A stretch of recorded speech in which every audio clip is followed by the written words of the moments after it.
What's up, guys? This is Cinema Crossover. I'm back with a new episode of what if Naruto was Godspeed in DC Part 8. And if you did enjoy the video, give this video a like. If you're new to my channel and like my content, subscribe and hit the notification bell for more crossover fictions. Now let's begin this new video. Chapter 11, St. Petersburg. I swear, how much stuff is there? Barry exclaimed as Naruto handed him a list and instructed him to use it to search for keywords while Argus focused on full names. A lot. Play this right and we'll all be fine, Thea stated as she called Oliver to inquire about Argus and had Felicity assist her in working on their backup servers. How are you doing in there, Barry? Cupid said as she looked around the building via some high-tech goggles. Leah, sorry rat ran across me. It's a little cramped in here, but I'm fine, Barry responded, as the server room was cramped and heated. Just hurry up, man. Waller is a danger. She can say whatever she wants, but without proof it might as well be a bunch of crap, Thea stated forcefully. Okay, but can we talk about installing cooling things in these suits next time? Damn, I'm burning up, Barry replied before hearing a ping. I got it, he said, smiling. Then delete it, man, and install the virus, Thea responded, eager to get this over with. Done, and done. Thank you all for the hacker skills, Barry smirked as he walked away to meet the females. We had the easy job, the others are a completely different story, Cupid added, referring to how straightforward Argus was in comparison to what the other two teams faced. Man, you're soaked, Thea exclaimed as Barry removed his suit. Yeah, it was hot in there, phew, and the rats were hell, Barry muttered as he wiped sweat from his brow. Cisco, we're fine on our end. How about the others? Thea inquired. Not so good, Cisco said over the phone, in Central City, with Team 2. How the fuck is he not cooling down? Irma wondered as she and Frost blasted a blazing Ronnie. Nuclear power plants usually keep radiation cool in tubs of liquid nitrogen to prevent overheating, and as cold as I am, it's not continuous, Frost said to her. Perhaps we're doing it wrong. Let's try talking to him like Naruto, Irma said, as the cooling down wasn't working. Naruto? You know him? Ronnie said, his mind's recalling the name. Yeah, tough guy, we're his friends, Peekaboo smiled. He's calming down and cooling down, girls, keep it up, it's working, Cisco said of obtaining readings from Ronnie. We are here to assist you, Professor, and we believe we have a way to separate you, Irma stated calmly. The other one, he knows you, Ronnie remarked, barely recognizing Frost. Listen, Professor, Clarissa is worried about you, and we all are, so please come with us, Frost urged, looking at Plastique as she was going to set something to knock out Ronnie but stopped herself. Help us, Ronnie replied, calming everyone down. Well, I'm going to check on Team 3, Plastique stated, curious how things went with Eiling. Team 3, as they were being scrutinized and scanned, Naruto muttered to Harrison, I hope you know this is pure asinine. I agree, but it feels good to be useful, Harrison added with a chuckle. I swear we need to delete everything Eiling has, Naruto thought, knowing that he had destroyed all of the information the man had on Betty through computer, but he didn't know if there were any hard copies left because Eiling wasn't stupid enough to keep all of his hard copies in one place. I'm worried, he's prepared for, Ronnie, what's to say he has things prepared to hurt you? Harrison asked, implying that Eiling's knowledge of Barry and Naruto meant he was ready for Godspeed and the Flash.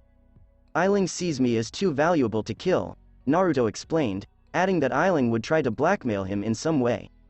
Outside, I swear, Hartley murmured, little terrified of Nissa as she immobilized a man twice her size. Get to work, fanboy, Nissa replied, noticing how similar Harley's costume was to Oliver's. I'm not a fanboy, and it would be nice if you could ask nicely, madam, Hartley stated as he began to work attaching up to the server connecting to Cisco. Wow, they need to make better servers, this is fossil-like, he added with a smirk. Okay, this will be difficult. We need to find Ronnie's file because it spans a year and Barry's file because it spans 4 months, but the army uses code names for their files, so it will be difficult to find them all. That'll be easy, this stuff is like Stone Age compared to the new servers, guess someone never thought to make them better, Hartley stated with a sneer as he walked in easily. I swear Naruto said these things would be tough, he continued confidently. Always expect the unexpected. Are there any buildings taking more power than the server room here? Sometimes the military may have a private, more secure server somewhere, Nissa added, recalling how she broke into NORAD and the Pentagon when she was younger. That would explain a lot of things. I'm only getting bits and pieces, Hartley stated as he was only finding bits and pieces. This is a feint, Cisco, she's right, this information is crap, he told him. I found it, Cisco stated as he discovered a structure that consumed a lot of power and emitted a lot of heat. Will replied as he ran past them, let's go then. Last I checked, you fried tech or shut it off, Hartley inquired, since frying the server might not work if its memory card or cards could be retrieved and were intact. Will smirked, because I can fry this shit if worse comes to worse. Naruto believes she can emit an electromagnetic pulse, Nissa stated unequivocally. Oh, I thought she was going to say she could talk to Tech, Hartley added, noting that Tech was frequently affected by oscillations around her. I wish, Will said, thinking it would be a cool power. Along with Naruto, as Harrison and Naruto entered, Eiling said, "Ah, the two greatest minds on the planet." Harrison said, "Hello, General." Naruto went fast and inserted a little flash drive into Eiling's computer, uploading spyware and a virus. "Where are my assets?" Eiling asked as he walked away from his desk, an arrogant sneer on his face. "I swear he's making this too simple," Naruto observed. "We are looking for them," Harrison explained. "That's too bad," Eiling muttered as he flung up a grenade-like gadget that exploded into a million pieces and was delivered to Naruto. "Ah!" Naruto exclaimed, surprised and in pain. "See, Godspeed, Firestorm is the main course, and getting you is just the gravy on top," Eiling smirked. "Naruto!" Harrison exclaimed, desperate to assassinate Eiling right then and there. In collaboration with Hartley, "Calm down," Hartley told Nissa as she prepared to enter the base and slaughter everyone. "But he's hurting him," Nissa said over the radios as she heard Naruto scream and wince in pain. "I know, and it's bad, but we have to stick to the plan or everything goes to shit, and Naruto is a strong person, he can handle this," Hartley added. "How much longer do you two require?" Will inquired, wanting to enter herself. "And we are done, yes, got it," Hartley smirked. "We got it. Hopefully," Cisco remarked as they destroyed months of Eiling's information on everyone on the team and metahumans. "Double check, this server is connected to everything. Yahtzee, we're done," Hartley exclaimed cheerfully. "Good now, get out of my way so I can murder Eiling," Nissa remarked as she was scooped up by Barry and taken to the lab with the others. "Hey, babe, ow. Ow. Easy," Naruto exclaimed from a hospital bed as Caitlin yanked the needles out. "Gah. This is like the time I stepped on a sea urchin," Cisco stated as he received a glare from Naruto, "only much worse," he added, referring to how easy it was in comparison to what Naruto is going through. "Can't you phase?" Betty inquired. "I've never tried my entire body, and with these things piercing my skin, I'd most likely cut myself even worse," Naruto replied, clearly in pain. "Well, let me speed up and get them out," Barry responded.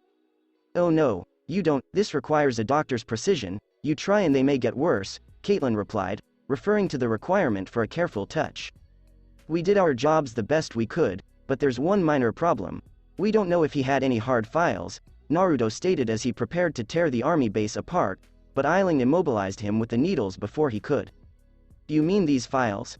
Harrison asked, smirking and holding the flash drive. "I swiped it while Eiling was busy gloating," he added, as while Eiling stood over Naruto, he used his speed to examine the man's office and other files while Naruto blinked so he wouldn't have seen him move.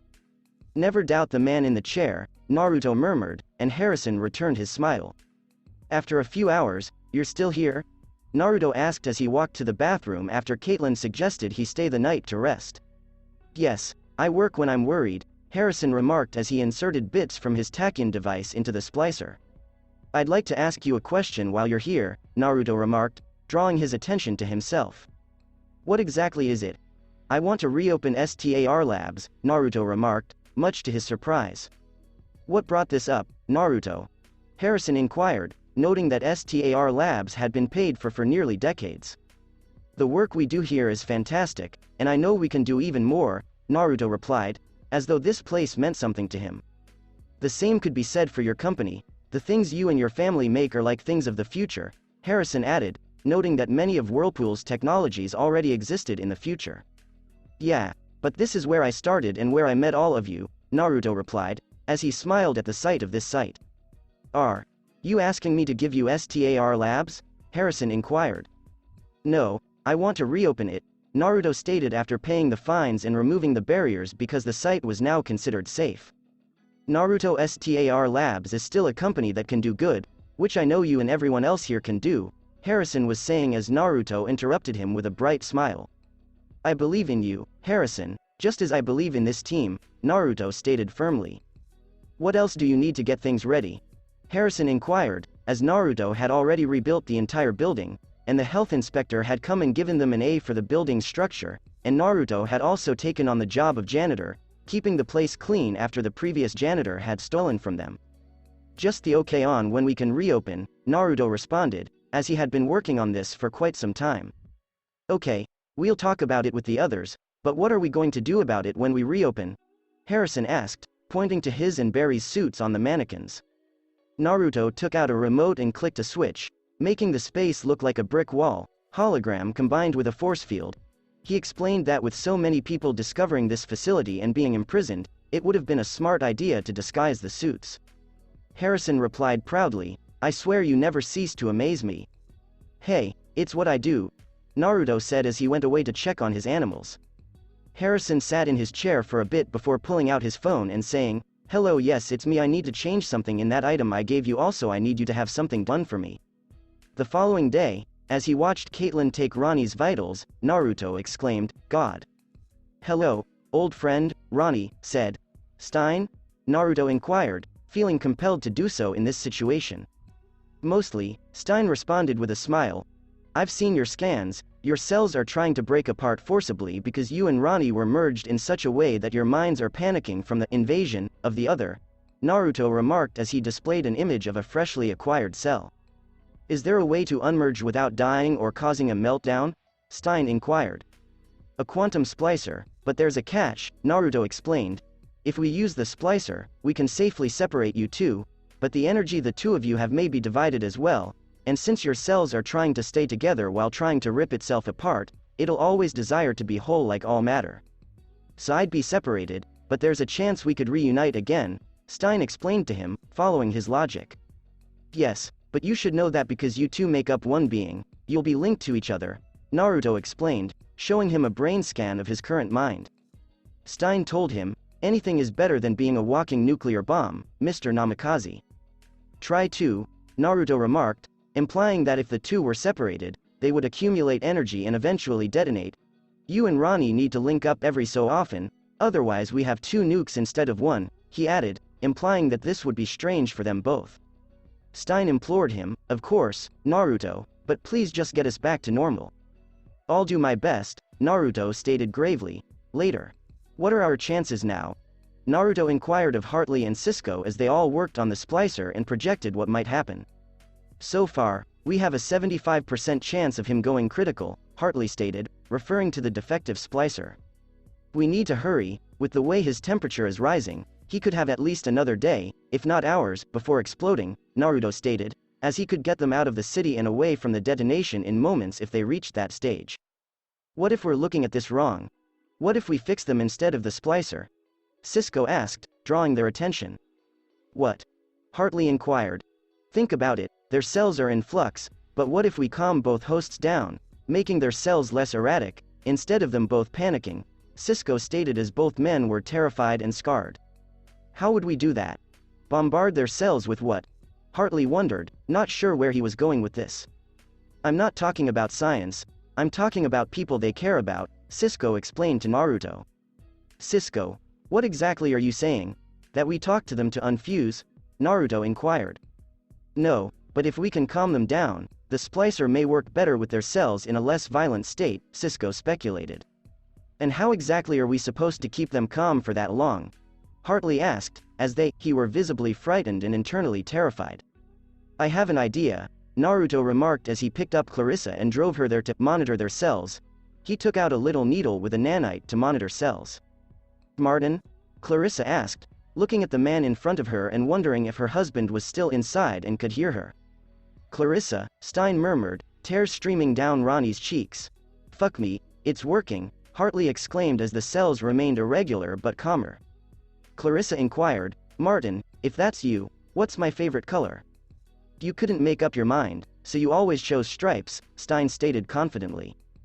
Go, man, Naruto urged as he went to grab Cisco and Caitlin. What are the chances of us making a mushroom cloud now? Naruto inquired of Harrison. Less than 10%, Harrison responded, pleased by Cisco's suggestion but knowing it came from Naruto, who talked about understanding and how a gentle touch could go a long way. Good, now let's keep them calm and get the splicer, Naruto stated as he placed the splicer on them and rushed them out of the city and into the Badlands. Is it supposed to tickle? Stein said, feeling the device begin to work as an orange light came before Ronnie's torso, followed by Martin Stein. Fuck, I thought, Naruto said before a little explosion sent him flying. Okay, don't want to go through that again, Ronnie remarked as he picked himself up off the ground as he and Stein were torn apart. Naruto smiled as he continued, it's good to see you two again. A few moments later, this is so creepy, Cisco muttered as Caitlin ran tests on both of them and discovered they shared everything from brainwaves to temperature to heartbeats. I hope that's all because Ronnie has a thing for pizza and, as I recall, you despise pizza, Professor, Naruto smirked, as Martin had a more sophisticated palate. Hey, Kate, Ronnie said as Caitlin drew away. We need to talk, Ronnie, Caitlin remarked solemnly as everyone but Naruto exited the room. What happened to your ring? Ronnie inquired. Ronnie, when I thought you were gone, Caitlin began, feeling anguish just saying dead, and Naruto woke up from his coma. He was there for me every day when he found out. You two got back together? Ronnie questioned, putting the puzzle pieces together. Are you happy? He asked. Caitlin felt a weight on her chest and murmured, very much. Caitlin, thank you. Ronnie replied, little perplexing them, I was dead to you, Caitlin, and most days being stuck in my body it felt like it. He said plainly, I'm glad you were able to move on and I'm happy for you. He said, hugging her as she cried a little, feeling worse than before. I'm sorry, Ronnie. Naruto apologized, feeling like filth. Don't worry, you were there for her while I wasn't, Ronnie replied as he and Naruto bro hugged. I guess we can now truly say we were like fire and ice, huh? Caitlin replied, instantly releasing a mist. Shit, that's cool, Ronnie exclaimed. You have no idea, Frost remarked after a brief look out the window. Ronnie inquired to Naruto, whoa, is that normal? This from a guy who had another man inside him, Naruto remarked, making Frost and Caitlin giggle. Dude, Ronnie responded, knowing how that sounded. Let me show you around the new STAR labs, Naruto smirked. The following day, I'm going to miss you guys, Naruto said as he hugged Ronnie and Stein on their way to see one of Stein's coworkers. This is going to be awesome, Cisco exclaimed, eager to watch them fuse. You seem very excited to see an old man enter another man, Mr. Ramon, Nissa observed as Hartley backed away from Cisco. Ninja girl cracking jokes, I like it. Now you just have to work on being funny, Cisco quipped back, but she merely gave her a deadly serious look. Alright everyone, come on, we're going to be late, Harrison stated with a smile as everyone glanced at him with interest. Late for what? Naruto inquired, intrigued. STAR Labs, reopening of course, Harrison stated, shocking everyone, and it's all thanks to you Naruto, also I have a surprise there for you. After 30 minutes, remind me to thank Joe for lending me his old suit, Barry added as they sat on a stage, thankful that most of them kept work gear at the lab in case of emergencies. What even is this? Hartley wondered, as he had been dodging reporters for weeks and many in the audience expected him to make a comment on his parents. Dude, I don't know, Cisco admitted, despite the fact that he was enjoying the attention. I mean, I talked to him about reopening the place, but I didn't expect it so soon, Naruto explained, as the news came as a surprise. Caitlin stated anxiously, I swear I never expected to be in front of a crowd like this again. All these people hurt my ears, Betty complained, preferring explosions to this. I see Joe, Iris, everyone arrived, Barry replied, noticing them in the crowd. Hello everyone, as you know, my name is Harrison Wells, and I'd like to tell you all that STAR Labs is reopening. Harrison said to boos from the crowd, and that I shall be signing over half of it to someone far greater than anything I can hope to achieve, a great person I call friend, he said, making the crowd go quiet in wonder. This man is a hero, he said, making the others freeze. Did any of you know about this? Naruto inquired as he was summoned to the stage. This is news to us, dude, Cisco exclaimed as Naruto received applause. Naruto, please sign the dotted line, Harrison asked as his lawyer arrived with the document in hand. Naruto noticed the crowd's expectation and realized it would be a negative move for him and the others if he said no in public, so he signed. "Thank you, Naruto, together we will make the future happen today," Harrison said as they shook hands. "Go to the lab, I'll be there in a moment," he added as everyone dragged Naruto there, and when the coast was clear, he sprinted. "Where am I?"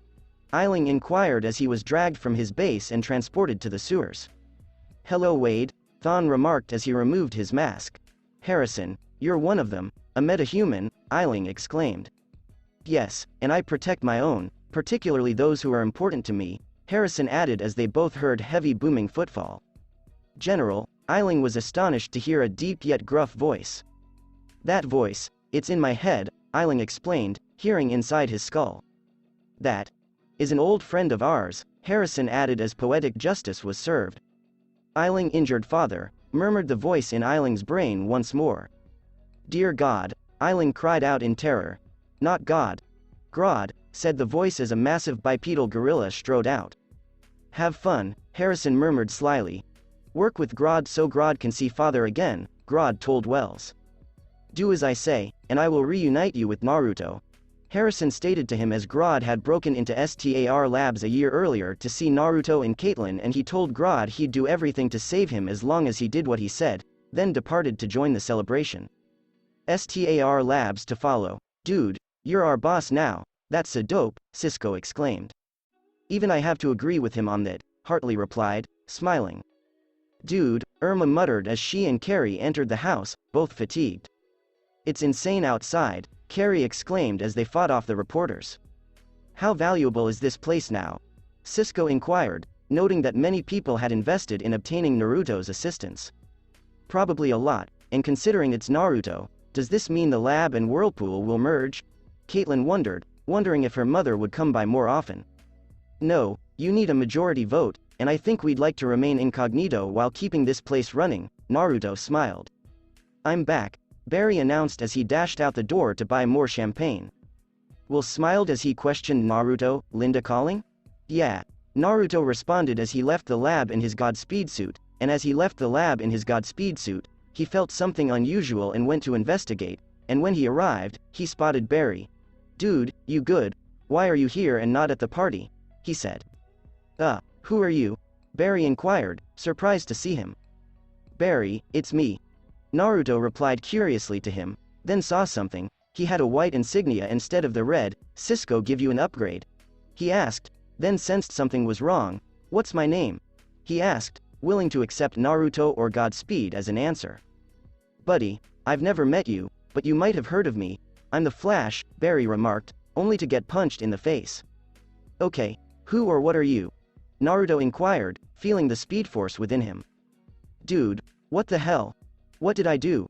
Barry exclaimed, then noticed something. "You have super speed. And I can still kick your ass," Naruto stated emphatically. "Oh.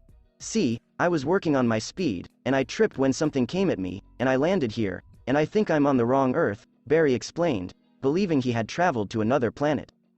"Dude, what did you do seriously?" Naruto questioned, his face contorted. "How fast can you run?"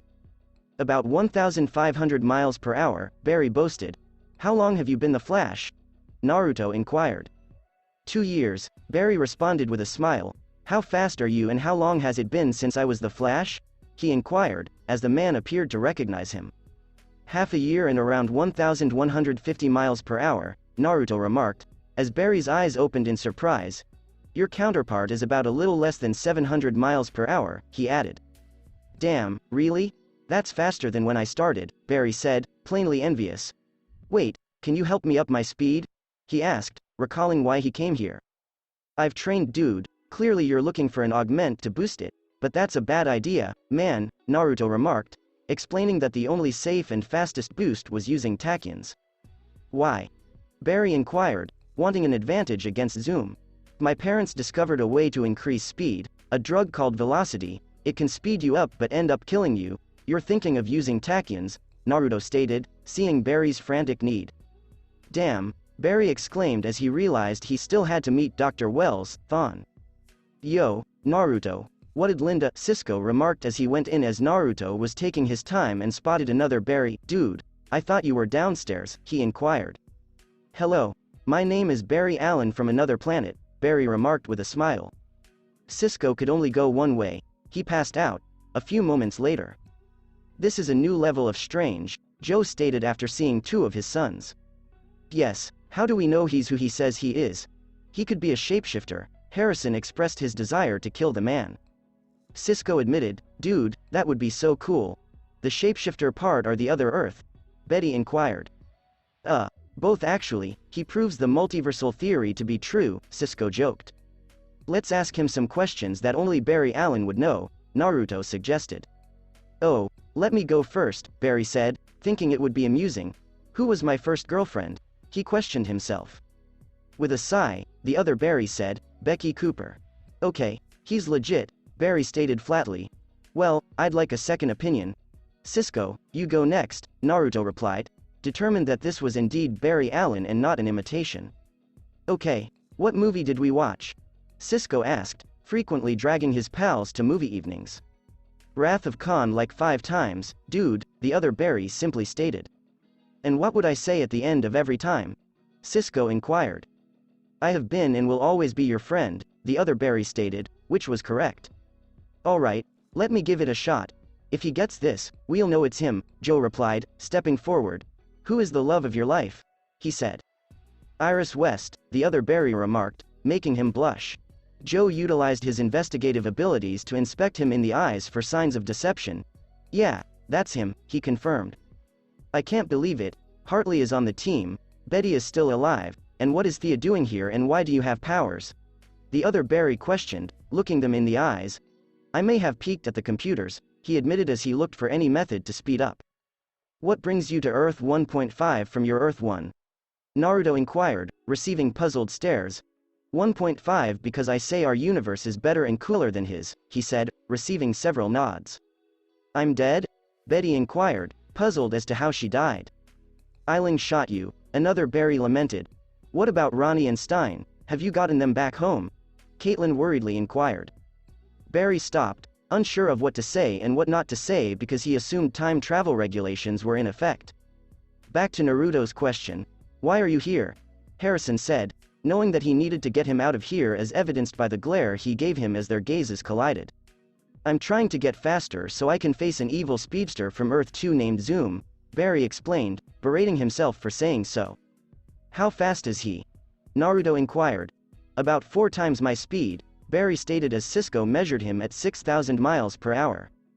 Okay, damn, okay you, stop talking because these are possible future moments, and him saying all of this could affect this timeline, Harrison stated, because the 2 Earths or timelines were too similar.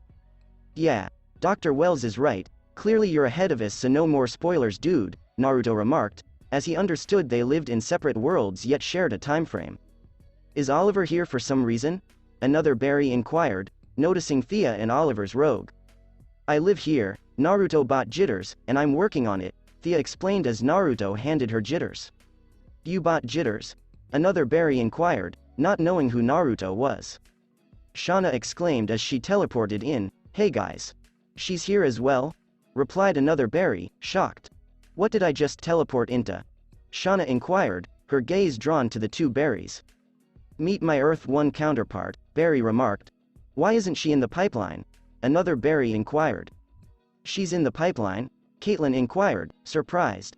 Is she not a criminal here? Inquired another Barry. When they were cornered and using her as a hostage, her ex-boyfriend tried to kill her, Hartley stated emphatically. Damn, what other differences are there here? Another Barry inquired. A lot, and they don't matter. What are you doing here? Naruto inquired once again. Like I said, I need to get faster without using Velocity 9, said another Barry. What's Velocity 9? Caitlin inquired. Okay, you stop talking and you stop talking, Harrison expressed displeasure.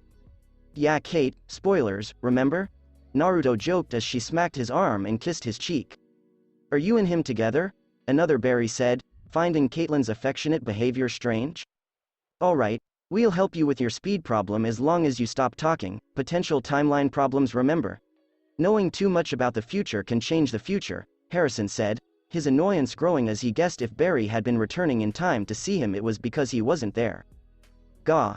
Naruto exclaimed, holding his head. What's wrong? Harrison inquired. I don't know, I felt something like when Barry runs, but on a whole different scale, Naruto answered, sensing something not like a speedster but something quite different. What did you do? Harrison inquired of the other Barry. I was attempting to time travel, but something resembling something from Harry Potter came at me, causing me to trip and land here, stated another Barry. Oh no, a time wraith. Harrison reasoned that even with the negative speed force, he wasn't secure from this because it existed in all dimensions. What the fuck? Betty said as they noticed a ghost-like creature missing the lower half of his body. I think I'm going to get sick, Shauna stated as she noticed it. Why isn't it doing anything? Another Barry wondered, watching Naruto and it staring at each other. Are they communicating? Harrison wondered, as he had never been able to study a time wraith before because it was impossible. I literally have a clean shot, Thea replied, aiming her and Cupid's arrows. Don't take it, Harrison advised, as this was both frightening and exciting, and Naruto may have been wounded if they took it. Guys, Naruto exclaimed loudly, this thing was a speedster. He sensed immense pain from it, sensing small bits and pieces of who it used to be and feeling its urgent need for life. What? Harrison said in fear and surprise because no one knew what happened with time wraiths as they basically drained the life force out of speedsters and took their bodies. The speed force exists in and out of time and across the multiverse, meaning these things are infinite. He thought, not liking this information as there were a lot of speedsters and if one was sent that was faster than the speedster it meant certain death. I'm sorry, Naruto muttered, feeling the anguish. Can someone do something? Frost inquired, taking over. Harrison and Barry strolled behind the group and crowded together, whispering quietly. Here, take this. I had Gideon make it, Harrison said, handing him a futuristic chip. This thing is distracted. You run to the future, it'll follow you, he said as Barry nodded. And one more thing, he said, deadly serious, don't come back here again or I'll kill you myself. Also, you came here by attempting time travel. If you broke the time barrier despite not going to the past, you may have inadvertently changed something regardless. Fine Thon, other Barry murmured quietly as he leapt into the pipeline. I despise you, Thon thought as he saw another Barry flee the facility. After a few hours, why the hell are you all still here? Harrison inquired, noting that the entire team was there. He's still in there, Caitlin stated as Naruto sat in his lab chair, secluded himself. What did that thing do to him? Carrie wondered. It was dead. Naruto has a stronger connection to the speed force, meaning he might be connecting to that thing unlike any other person, Harrison remarked, actually feeling horrible because those creatures were dead and still Naruto felt their anguish. He couldn't begin to understand how it was or felt. Dr. Wells, you need to see him because I can tell something is wrong with him, Hartley stated, knowing that he wasn't good with other people. Harrison rolled into Naruto's lab and saw Naruto with the most distant expression he'd ever seen. Naruto, are you okay? He said, hoping that he was. Yes. No, I don't know, Naruto answered, perplexed. What's the matter? Is it the other Barry? Because I think that thing was here for him and he's gone, Harrison asked, knowing what it was like to be terrified of those creatures. It's not that, I was connected to that thing. All I could feel was fear and terror. I know where it came from.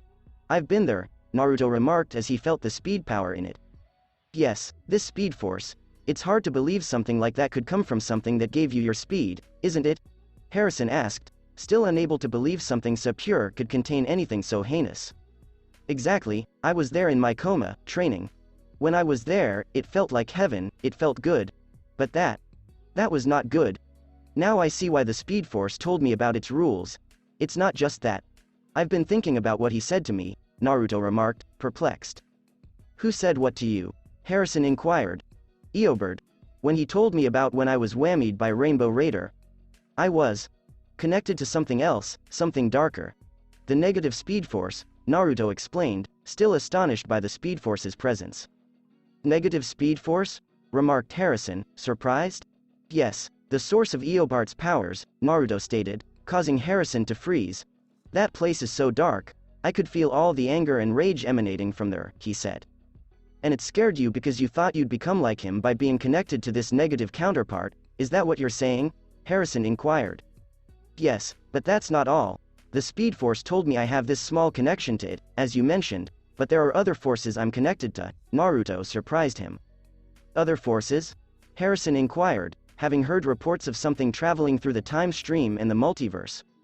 It said I'd tap into certain powers at a certain point in my life, Naruto explained, referring to the strange things he saw in the Speed Force. And what would these powers be? All it would tell me was, Strength Force, Still Force, and ironically, Sage Force. I am scared, Dr. Wells. Absolute power corrupts, absolutely. What's stopping me from losing myself to these powers and becoming evil like Eobird?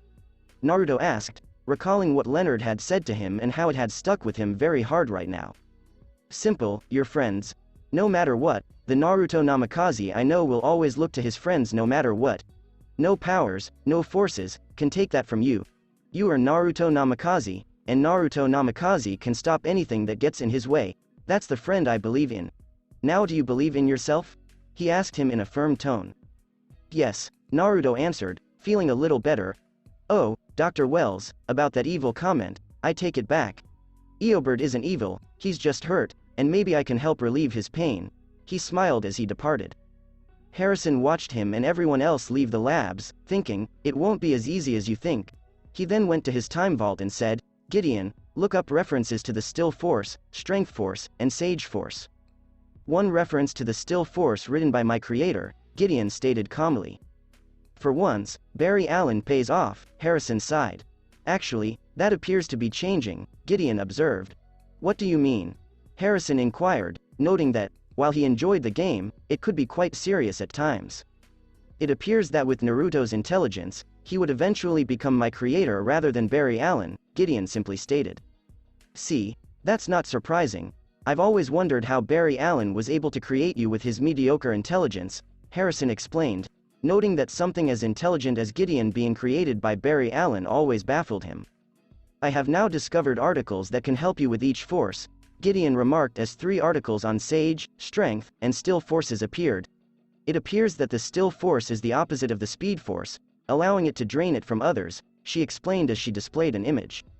Oh Lord, Harrison exclaimed, recalling an image Cisco had shown him in his archives while working on Iris BIOS.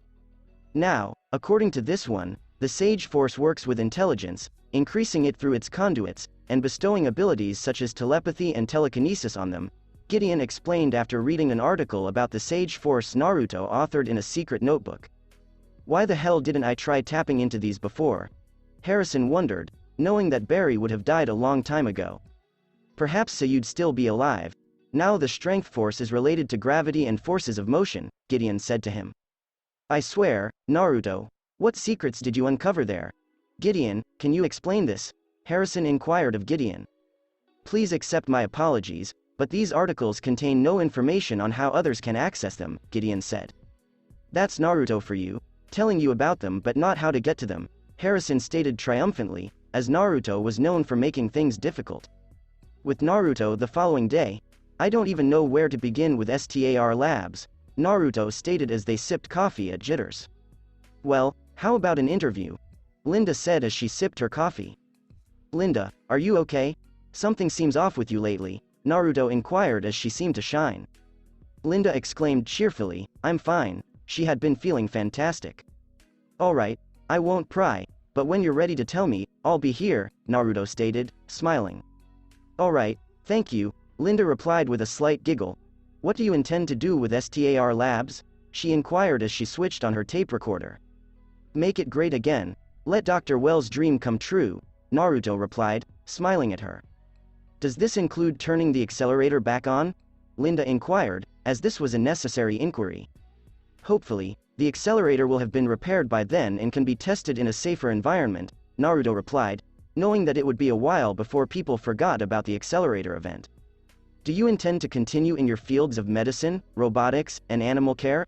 Linda inquired as Naruto concentrated on those areas. Absolutely, Naruto said, as saving lives was his life's work. Any plans to expand? Linda inquired. Probably, Naruto answered, noting that this was a sign of progress. Any plans to merge STAR Labs with your family's company? Linda inquired, knowing that this was on everyone's mind. Perhaps, Naruto answered, giving him a sidelong glance as if she wasn't sure. Would you mind explaining why you're hesitant? Linda inquired. I don't know, I just want to see how and where all my success and hard work will lead, Naruto explained to her. So you're saying you don't want to be defined by your company, is that what you're saying? Linda inquired. Yeah, that's right, Naruto stated unequivocally. I think I've got everything I need, Linda answered cheerfully. Good, so can you tell him to get out of the bushes? Naruto inquired, noticing Mason Bridge standing behind the bushes. Mason, Linda said upon seeing him. Don't I have a restraining order against you? Naruto asked. I don't know, and I'm standing far away from you. Besides, this place makes the best coffee, Mason stated flatly. Okay, want to play it that way? Naruto replied, blowing a loud whistle. Please don't do this to me. I just came for my morning cup of coffee, Mason said as he heard heavy panting and was soon confronted with his biggest nightmare, a little orange fox. Oh, hello, cutie. Do they allow pets here now? Linda asked, joyfully patting Kurama. You know what's going to happen next if you don't leave right now, Naruto stated as Kurama fake lunged towards Mason, causing him to run out of jitters. Can I bring him to work with me? Linda inquired, hoping to frighten Mason. Sure, he could use some exercise after sitting at home or in the labs all day, Naruto remarked. When Thea saw Kurama, she exclaimed, Hey cutie. You just love the attention, don't you? Naruto inquired of the fox, who smirked smugly as he was petted. Naruto then received a phone call from Joe informing him that there had been a homicide at the mortuary. Well, that's my cue, see you later girls, he said as he went out. A few moments later, geez, what is this hail? Naruto asked, looking at the lifeless body of the coroner, who was lying next to him with ice and water. Another ice meta? Joe inquired, having not visited STAR labs in a while, although Barry kept him informed. I don't think so. Did you know ice is the perfect weapon? It melts and leaves no evidence. I saw that in a movie once, Naruto stated after discovering that ice was as strong as steel. Did you think it was Snart? Joe inquired. Oh no way, he'd let us know it was him, and ice balls that were way too low on Snart's scale, he'd freeze him solid, Naruto remarked, noting that robbing the dead, even if they did have something important, was not on Leonard's list of known crimes. Eddie turned on the machine and said, Joe, the coroner's office just installed an automated dictation system, listen. Please, no more, implored the coroner. Naruto mumbled, that's the coroner. I'll stop when you tell me, remarked another male as the coroner asked him to stop. Who killed him? Asked the voice, which Joe recognized. That's Martin, not Clyde Martin, but his brother, Mark, Joe added, knowing their voices from previous arrests and knowing their mo's. It was Joe West who murdered him. Detective Joe West murdered your brother, stated the coroner over the machine. He'll pay for what he did, Mark added before hearing some noises in the coroner yelling. Thank you for the nightmares I'll have tonight, Naruto muttered, giving the man a mournful look as he was beaten and tormented to death. Naruto, we need to talk, Barry murmured, his face flushed. What did you do now, dude? Naruto inquired as they walked out of the mortuary after he had obtained everything he required. I saw you, Barry told him. Is he still here? Naruto inquired, his Speed Force senses on high alert after witnessing another Barry. No, I was running here and saw another Flash running beside me before he vanished, Barry explained. There could be a wrinkle in time. All speedsters have an ability with time, not just time travel.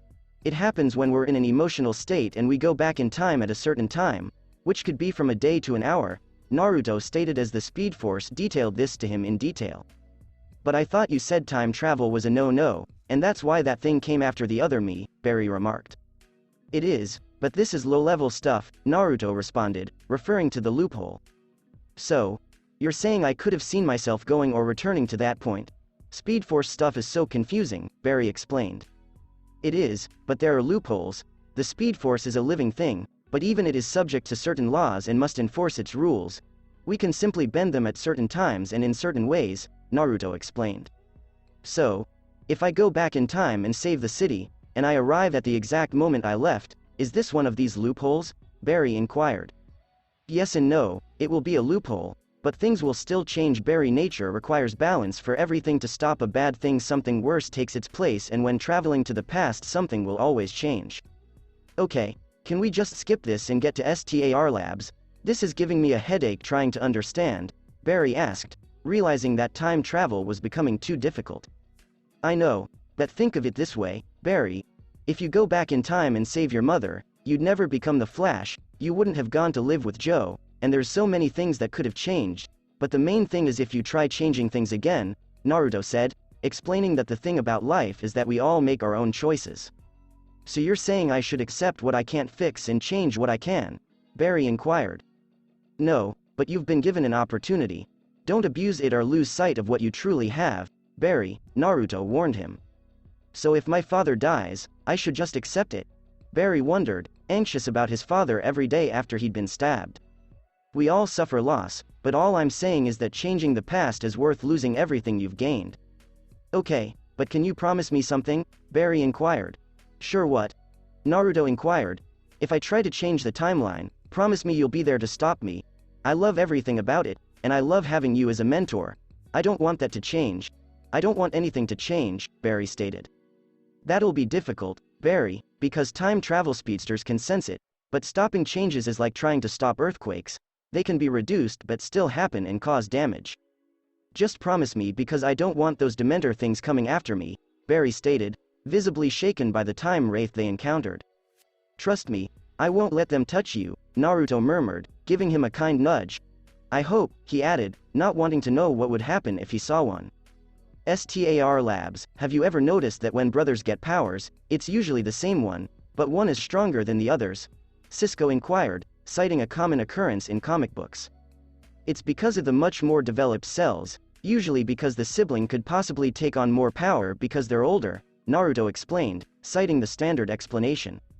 Clyde struggled to make a tornado. What can this guy do? Caitlin questioned. Since he can fire hail, apparently he can manipulate things with moisture, wind, and possibly heat. Basically he's much better than Clyde was, Naruto stated as he watched footage of Barry waking up and dealing with Clyde. So he's turned into a weather wizard. Oh, I've been waiting to use that one, Cisco exclaimed joyfully. Hey, I never told Sing this, but that night when Clyde got on that plane, I swear I saw a girl inside that plane, Joe remarked, claiming to have seen a young girl in the back of the plane. You drove here in your cop car, right? Naruto asked as he went into Joe's car and wrote down information. Sometimes cops keep dash cam footage when dealing with high-profile criminals and your former partner was murdered by them, meaning that night is still in CCPD's servers, he said as he typed in his information to get into CCPD's server. And what does all of that mean? Joe inquired. That I can pull up the footage, Naruto remarked as he stopped Clyde aiming his rifle at Joe and zoomed in on the plane, seeing a distorted image. Why this concern for this girl? Harrison inquired. Because if they have weather powers, there is a girl out there with the same ones, Naruto muttered, not liking the chances, and when he cleaned up the photo and ran a face scan, he received a few hits. Why this girl specifically? Cisco inquired as Naruto chose one from a group of several dozen. Because she's Mark's daughter, Naruto explained, noting that the girl had a missing persons label and that when he looked at her records, he discovered that her listed parents on her birth certificate were Mardens and a lady whose name she adopted. This thing just keeps giving, Joe said, as a family of weather-controlling metas was insanely entertaining. Damn, according to this news report, Mark murdered her mother, Barry exclaimed as he read the report. Jocelyn is looking to kill Mark for killing her mother, Harrison stated, referring to the fact that she appeared to have been kidnapped on the same day her mother died. Great. Now we have to find this weather witch before she and her father meet. Their clash could level this city, Naruto stated, not like the odds. We're going to call her Weather Witch, Cisco added, loving the term. We don't have to look far, Joe replied, having just received a phone call. Why? Harrison inquired, perplexed. She's at my house with Iris, Joe remarked, alerting everyone. Naruto watched as Barry raced from the cortex, with him close behind. A few moments later, hold the fuck on, Naruto yelled as he tackled Barry before chasing him into the house. She's okay? Barry asked, seeing Iris sitting unhurt on the couch. She's not going to hurt her, and I doubt Iris would have called her father for this, Naruto remarked, hearing Joe's calm tone until he heard Iris speak that name. You two can come in, she knew you'd come, Iris said. Smart kid, Naruto replied, delighted they were dressed up. Considering Clyde, that's something scary, Barry said as a wise weather user. Keep an eye on it, Jocelyn remarked as the wind increased up. Can you blame me after what he did? Barry questioned. Dude, Naruto began as the wind grew stronger. Wanna fill him in? He asked Cisco. What? Barry inquired, perplexed. Dude, apparently the Marden family abused her like she was in a hospital, Cisco stated. Damn. I'm so sorry, Barry apologized to Jocelyn. Thank you, Jocelyn replied as the wind died down outside. How did you guys know to show? Iris inquired. Joe called us, and he's working with us, Naruto explained as Barry grumbled. You have my father's phone? Iris inquired, surprised. Barry's, Naruto's, they didn't want us to tell you about our connection with them to protect you, Naruto explained as Barry sighed. You might have just killed me and Joe, Barry murmured to Naruto. Well, I'm tired of lying to her, just look what happened, Naruto remarked to him, pointing to Jocelyn, who was drinking coffee at the table. You're lucky she didn't want to hurt her. Yeah, let's go, Barry remarked as they hurried back to the labs with Jocelyn. After a few seconds, I must say she's much more attractive than Clyde, Cisco commented after being pelted with snowballs by Frost and Jocelyn. I like her already, Frost stated before returning to Caitlin. So all of you have powers? Jocelyn inquired, noticing the speedsters, archers, and Hartley. Not all of us, kid, we all have skills and powers. They don't make you a hero or a villain. They just give you the option of using them for the right reasons or not, Naruto explained. Cool, Jocelyn responded with a grin. Can I join? She inquired. Just like that? Do you think you can ask and join? Cisco wondered. Yep, Jocelyn answered, smiling.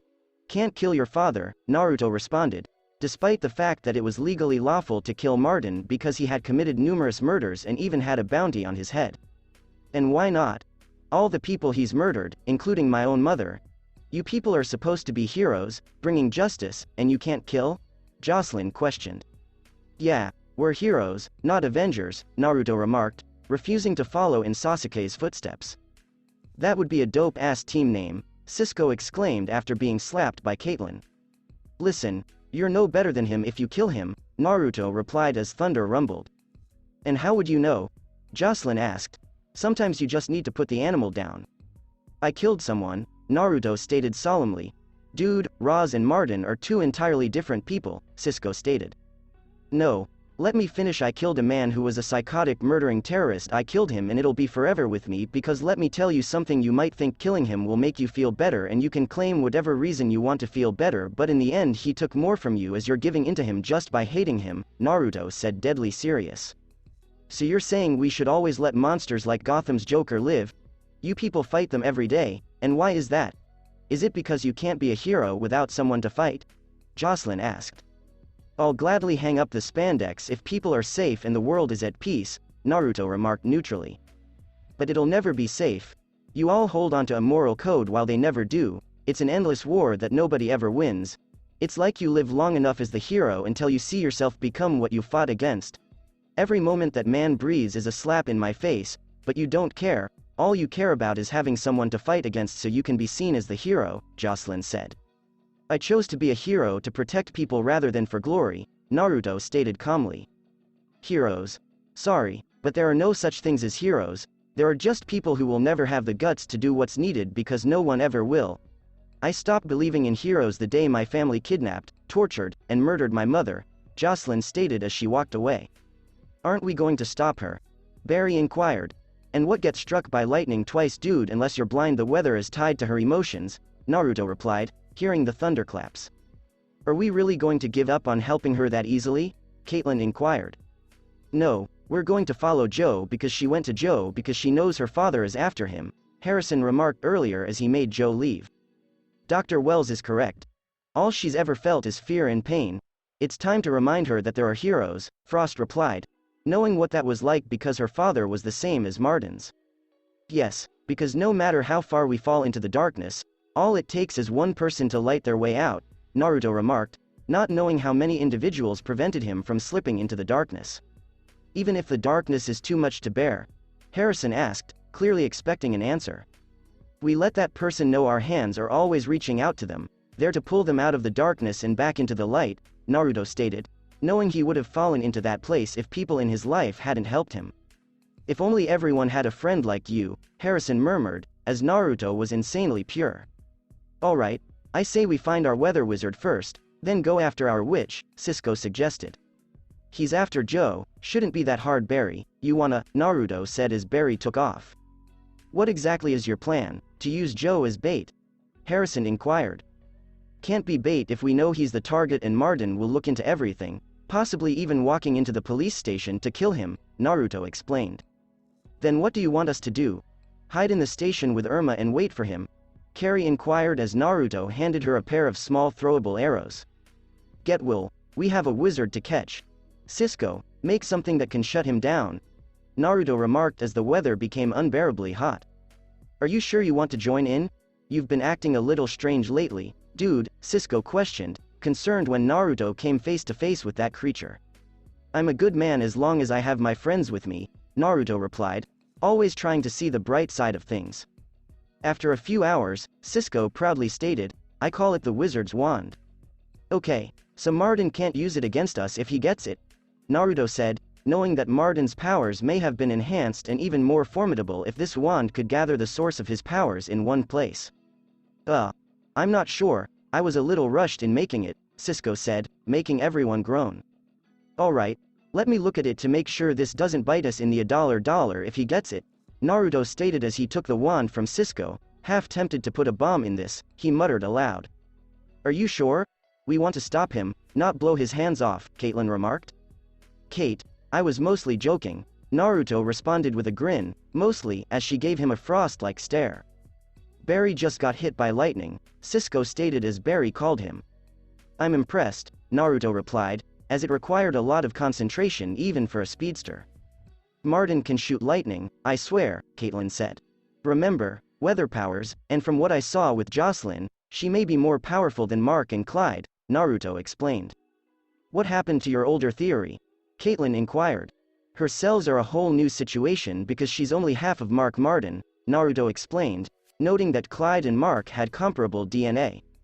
Say what you will, but I believe our witch is superior to the wizard, Cisco stated. Thank you, Jocelyn replied as she walked in. Shit.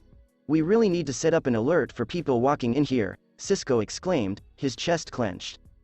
So, I was thinking about what you said, Jocelyn said Naruto. The first step is usually the most difficult. I want to see where we're going to put your dad. It's like a hamster cage, Naruto explained. I just don't want to see him anymore. I can't take being hurt any longer, Jocelyn explained. If he tries again, I'll break his arms and legs. And maybe shred his testicles, Naruto replied, seeing her giggle and smile. Jocelyn stated, I like you, blonde. What girl doesn't? Cisco asked, realizing that blondes have the most fun, was true. Hey, can you make me something to help me with my powers, because every time I get mad, things happen, and I need a way to control them, Jocelyn asked, as she found it bothersome at times. I had an idea for you, Naruto remarked as he rushed away and returned with a stick. I call it the weather staff, he said as he handed it to her. It works like a wand but it actually amplifies your power, he said with a smile as he noticed she was excited. Wait, and Jocelyn was ready to question him about the wand. We're figuring out how to keep this wand from amplifying that douche's powers, Naruto explained, since the wand was essentially a double-edged blade. It's just a shame that thing can't turn off his powers, Jocelyn added, since that would be a wonderful thing. Been working on that, Naruto replied as he and Cisco worked on meta cuffs to suppress their powers. I mean, the dark matter that gave us our powers, it's too bad you can't find a way to siphon it from a meta's body, permanently removing their powers, Jocelyn stated, astounded them with her intelligence. What? I'm not all looks anymore, she stated as she finished college and began taking science courses. Would you like to work here? Naruto inquired. I'm sure I know 2 people who'll enjoy your company, Naruto added, staring at Caitlin and Carrie. As long as you're here, Jocelyn replied with a grin, tracing her finger across his chin. Will I ever get a girl, man? Cisco exclaimed, acting theatrical. A lot of people out there, man, Naruto remarked, smiling. Girl issues aside, we need to figure out how to keep this wand from amplifying Martin's powers if he gets his hands on it. What if I cancel his out? Jocelyn wondered, unsure whether she was competent. I don't think we need a power play here, Harrison observed, as all of that energy and commotion screamed trouble. I'll catch you guys later, Naruto said after Linda contacted him. What's up? Cisco inquired. I don't know, hopefully she'll tell me what's been going on with her, Naruto remarked, as he was thrilled she was happy for a time. 1 minute later, what's up? Naruto inquired as he approached her. Oh, nothing except I'm getting a promotion, Linda said, hugging him, and Mason is investigating a lot of people we know, as you know. She didn't want to say much because everyone here had been trained to listen carefully and gather juicy news. I swear, why hasn't he been fired? Naruto inquired. Kurama just yipped in agreement. I swear I love having him around. Every time Mason comes by, he growls, Linda exclaimed gleefully, rubbing her belly. That's good. Anything else you wanted to talk about? Naruto inquired, as he was curious about what was going on with her. Nothing, I'm just so excited, Linda exclaimed as the building's lights surged and burned out. Linda. You're a meta, Naruto said, as if that was a coincidence. Okay, yes, I am a metahuman, Linda said. I only discovered it today, but check it out, she continued, putting out her pinky, which had transformed into pure light. Well, this would certainly explain your growth in places, Naruto replied, noting that her breasts had increased a cup size and her hips had expanded. I know, right? I mean, look at this body, Linda exclaimed, as her abilities were impressive. So you can absorb and expel energy? Naruto inquired, since this appeared to be incredibly beneficial. Linda explained, I looked up my powers online, and apparently I'm a photokinetic, which means I can manipulate light. And move at the speed of light. I read comic books like Cisco, Naruto answered, unsure if it would apply here.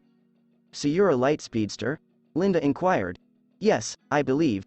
Perhaps with training, we'll find out, Naruto remarked, thinking she might qualify as a laser. But remember, Linda, you're not a speedster, you can't phase through walls, you might burn them, or you go splat because you're still flesh and bone, he warned her. I thought speedsters were what you called people who could move quickly, so what do you call this?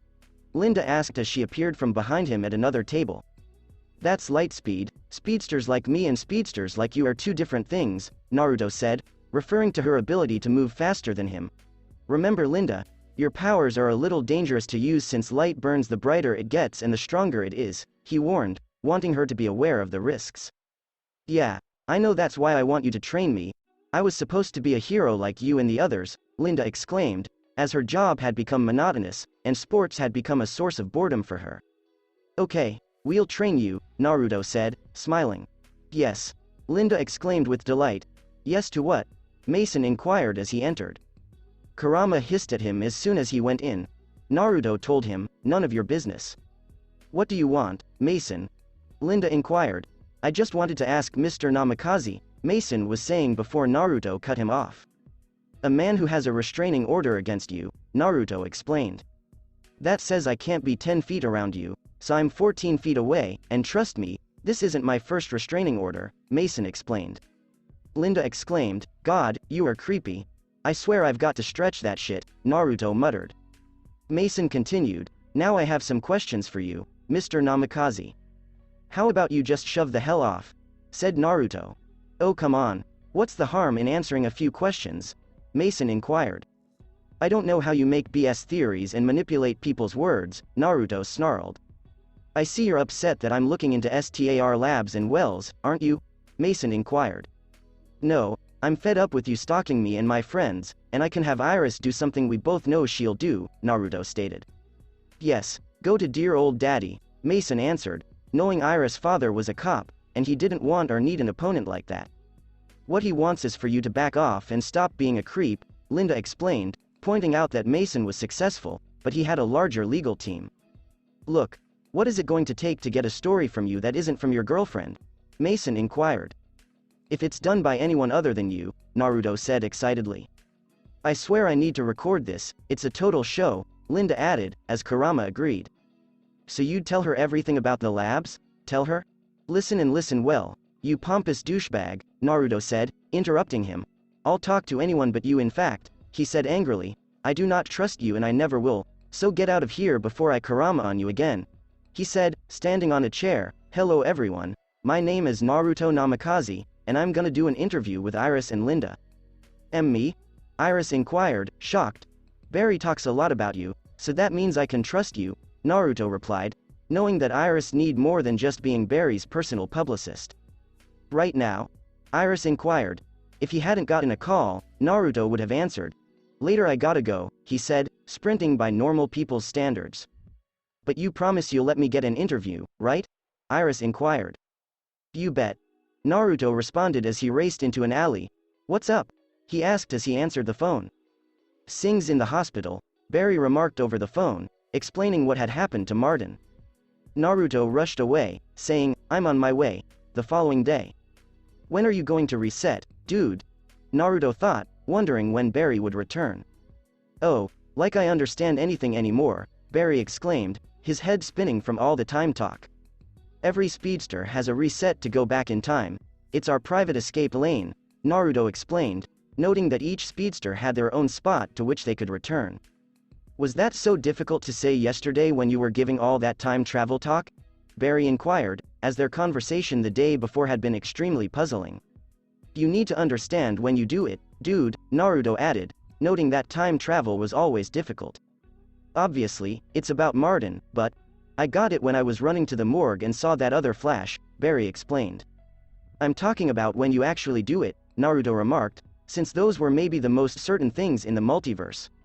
"Look, can we just focus on catching him instead of you giving me a headache?" Barry inquired. "All we have to do now is find him," Naruto remarked. "And Joe, the son of a bitch, dumped me," Jocelyn raged. "Okay, we're doing this wrong. Think you have weather powers and want to avenge your brother's death? Other than killing a family member, how would you do it?" Naruto asked, trying to think like Mark. "I'd probably make a tidal wave, make everyone pay," Jocelyn remarked as they told her about what her uncle almost did and how he and her father both thought along the same lines. "Oh shit," Naruto exclaimed as he ran off to the cortex, "we need to search along the water for anything like boats along the shore." "Bigger problem," Barry explained, "Iris just texted me, he has Joe, and he told her to come to the waterfront. Go in civilian clothes and get her out of there, then get into your flash suit when she's safe," Naruto instructed as he put on his costume. After a few seconds, "Shit man, we're too late," Naruto exclaimed as he witnessed Martin generate a tidal wave while screaming his lungs out. "Perhaps I can slow it down," Jocelyn replied as Naruto led her ahead. "Try, Barry, we've got to cut this thing down at the feet, run around it, and break it," Naruto replied confidently. Frost said over the phone, "And Naruto." "Frost, what's wrong?" Naruto inquired swiftly. Along with Frost, it's Cisco H's. Frost said as she had a knife wound in her side and Cisco had a similar wounded where his heart was and the reverse flash's frozen broken up body was all over the floor. Returning to Naruto, "Hold on, Snowflake, I'll be there," Naruto shouted as he and Barry both began racing faster. "Ah," Barry exclaimed as he began running. "Shit, he's running at 800 miles per hour, Naruto exclaimed as he was scanning Barry with some tech in his lenses and he was out of control. The two speedsters ran faster and harder to stop the wave before a glowing blue hole appeared in front of them. "A few days ago, what the fuck?" Naruto exclaimed in front of Jitters. "Are you alright, Naruto?" Thea asked as she noticed him standing there. Surprising her, Naruto said, "Time travel. I thought you said you couldn't do that without consequences," Thea remarked, attempting to calm him down. "I went back a day. Martin created a tidal wave that could have destroyed the city, and Barry ran around it quickly and came here," Naruto explained. Whoa, easy, take a seat," Thea said as she pushed him into a chair. "Linda, are you here yet?" Naruto inquired. Thea just stated, "No." "Thea, I time traveled. I must have changed things because Barry was the one who saw himself. I didn't," Naruto explained, knowing that Barry would eventually screw up. "So you actually time traveled? Are any of those Dementor things gonna show up?" Thea worried. "No, and they're called time wraiths," Naruto stated emphatically. "Great, you made them scarier," Thea murmured, as she became more terrified. "Here," she continued as she began pouring him a drink. "What the hell?" Naruto exclaimed as everything froze in place and the instant he blinked, everyone was gone. "Oh fuck me," he realized. "Greetings, Naruto Namikaze," remarked Tsunade. "Alright, look before you sick those things," Naruto said. "Relax, you're not in any danger," Hiruzen remarked, calming him down. I'm not." Naruto was perplexed. "Naruto, for lack of a better word, you're riding the wave," Sasuke told him. "Barry jumped in time and you were merely following him. That doesn't make you responsible because you simply followed him and rode the wave with him." "So Barry's in trouble?" Naruto inquired, worried about Barry. "Not exactly, he merely jumped by accident, and he arrived the moment he left. Everything is fine," Hiruzen said, referring to a speedster who was repeatedly running back in time at a certain point, reliving the same time over and over. "So you called me here just to tell me that?" Naruto inquired. No, the Speed Force stated as he transformed into Minato. You're curious about the memory lapses, Minato remarked sincerely. Please don't tell me I'm losing my mind. I kinda need it, Naruto joked. I'm the one who blocked your memories, Minato explained. Why would you do something like that? I saw you cling to the past in all the futures. I saw you cling to the past, never truly moving on as you cling to the past, Minato remarked to him. So you tried erasing my memories, what the hell? Raged Naruto. No, I made them dormant, Minato simply stated. What about Will? Naruto inquired. She doesn't remember, he said. No idea, Minato said, his face solemn. Perhaps she does not wish to remember. How the hell is she acting the same as she did in her previous life? Naruto inquired of the Speed Force. I'm not sure, perhaps her memories are still dormant inside of her, Minato remarked, as he wasn't connected to her. Now go live your life, you've interacted with enough speedsters here, he continued, making her laugh. Wait. How is he doing? Naruto inquired of the Force, as he had wandered and found a box sphere in the Speed Force and heard someone screaming and talked to them as he sought to aid them, and they informed him that it was an inescapable jail. He's fine, your visits have kept him docile, Minato replied, as the prisoner was something else, but he was delighted Naruto could help them in some way. Before sending him back, the Speed Force added, now go and never stop running. Thea handed him his signature drink and said, here you go. Thank you. Also, Linda has powers, Naruto told her, knowing she'd find out. Just don't tell anyone, she's gonna tell me later. I have my temporal reversion to deal with, he continued as the Speed Force cautioned him about it and told him it made him impulsive but manageable. I'm not going to try to understand that, but okay, Thea murmured, smiling and kissing her cheek. Linda smiled as she walked in and said, hey Naruto. Later, okay no, Naruto said, dragging and pulling Barry to the side, don't be a moron and a dick, you have temporal reversion. Temp what? Barry inquired. Time travel sickness, you're reliving the day, and you know what people will do and say to you, keep your mouth shut, Naruto explained. So that explains why we're back at the morgue, Barry stated as he walked in. Listen, you should shut it down, and we'll fill in for Harrison, Naruto remarked. But, dude, I can stop Martin, Barry explained. Dude, the thing with time travel like this is that preventing things could result in something much worse happening, Naruto warned him firmly. STAR Labs the next day. Have you officially lost your damn mind? Naruto asked as Martin approached. Barry simply stated, I stopped the bad guy. Do you have your head up your ass? A lot of shit can happen now. His fucking daughter might go off the deep end, you idiot. I taught her a lesson and she went good now, Naruto raged. So, teach it to her again, and do your whole talking people down thing, Barry simply stated. With each decision, Barry, we learn something new and it affects us in a new way, Naruto remarked solemnly. I saved the city and Iris, that's all I care about, Barry said before receiving a phone call. She's at the house. Again, Naruto murmured, remembering the day.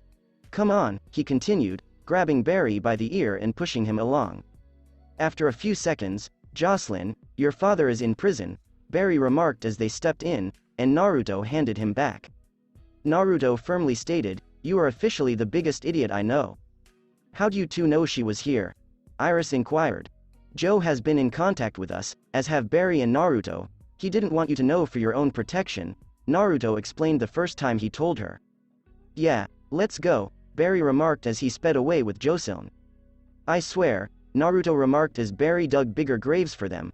This guy, he murmured to Iris before rushing away. After a few seconds, Naruto told him, you need to seriously fucking stop. What's the issue now? Barry inquired. Oh, I don't know, she wants to kill her fucking father. I haven't talked to her. You're running your mouth, Naruto replied. Then do it now, Barry simply stated. Oh, why you became a speedster is beyond me, Naruto sighed, shaking his head. They were shortly awakened by an explosion. Do you still think this is going well? Naruto inquired. Oh, shut up and go, Barry exclaimed as he drove away. A few moments later, they witnessed Jocelyn attempting to break into Mark's cell in order to free him. Would anyone like to do something? Cisco inquired of Caitlin. Frost explained that lightning was not her friend. Oh, there goes our robot, Cisco said as M.I.N.M.A. connected. Ma'am, I'm going to have to ask you to please stop, you're causing quite a commotion, the robot remarked before being blasted. If we die, Barry, I swear I'll haunt your ass in the next life, Naruto raged. I can't use my sound because all of this electricity will cause an explosion, Hartley explained. Jocelyn, stop, Naruto exclaimed, motioning her away from her father's jail. He deserves to die because he murdered my mother, Jocelyn exclaimed as Mark smirked smugly from his cell, causing her to scream in rage. If you do that, you'll be just like him, Naruto remarked. Like father, like daughter, Jocelyn remarked as she zapped the cell one again. No, you are so much more than him. You are greater than him in every way, Naruto said, attempting to calm her down. Listen, I know what it's like to lose family and it sucks every day, but the answer to that pain is to let people in, not to feel hate, and I promise you I'll break his limbs if he breaks out, he said, attempting to calm her down. As she went to her knees, Jocelyn shook before you could hear her sobbing. Naruto consoles her. What all out, was all Mark could say before they silenced his phone. I've had enough of you, Barry said at the cell controls. A few moments later, Naruto was currently beating the living daylights out of Barry in the speed lab. I told you to act calm and control your temporal reversion. Do you know how fucked we are right now? He said to Barry. So I save the city from a tidal wave and I get yelled at? Barry wondered, his lip bitten. It's not about that, moron, it's about how you handled it. Jocelyn could have become a villain because you ran your fucking mouth. This wasn't her moment to live and now it might be harder to accept seeing as how she had to accept her father being here before she was okay with it, he said, as being here daily would be a test for Jocelyn. Why is it that whenever I do something, you always criticize me? Why can't you just be glad I saved the city? Barry wondered. You two ran back in time. What did he do? Harrison asked as he approached the speed treadmill's door. Go ahead and tell him how you massively screwed us, and dumbass Iris doesn't know she wants you now you fucked yourself, Naruto chuckled. Shut up, Barry said angrily. Just please shut up, he begged. Barry, when you change something in the past, it affects the future. How much has he changed? Harrison stated to Barry, then looked at Naruto. Martin was supposed to make a tidal wave. Jocelyn wasn't supposed to come here and find him when we brought her here, Naruto added, recalling that he needed to meet Linda shortly to keep some things on track. Oh no, Harrison exclaimed, as the task of preventing a tidal surge from forming was enormous. Look, I need to see Linda so I can keep some things on track, Naruto replied, looking at Barry. You realize Iris hasn't experienced the things you did, right? Harrison questioned, his face puzzled. Barry, the subconscious is a powerful thing. The reason Iris told you those things and you even kissed was because you lived the events that brought you to it, he explained. I know I probably messed up a possible relationship with her, but all I cared about was protecting her and the city. Is that so wrong? Barry stated. No, but changing things before they should be stopped is much more dangerous, Barry. You changed a day, imagine years, Harrison said him. Naruto said the same thing, Barry remarked, sighing. And he and I are geniuses, so listen when we say something is a bad idea, Harrison added. Look, you don't have to worry about that because I made him promise that if I ever go back to doing that, he'll be there to stop me, Barry told him. It doesn't matter, Barry. Simply breaking the time barrier causes ripple effects between your present and whatever future you choose, Harrison told him. Can we just prepare for whatever new mess is going to come at us? Barry suggested.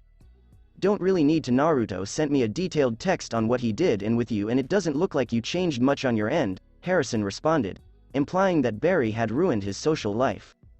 Okay, what do I do? Barry inquired. Not a damn thing with what I'm seeing. You saved a man from being hospitalized and Joe be glad the tidal wave didn't kill anyone or you'd be really screwed, Harrison stated as the world need balance. So what, I just move on? Barry inquired. Right now, you heal before you do anything, Harrison stated as he entered the time vault, praying that his future had not changed too much. Gideon, show me the future, he urged.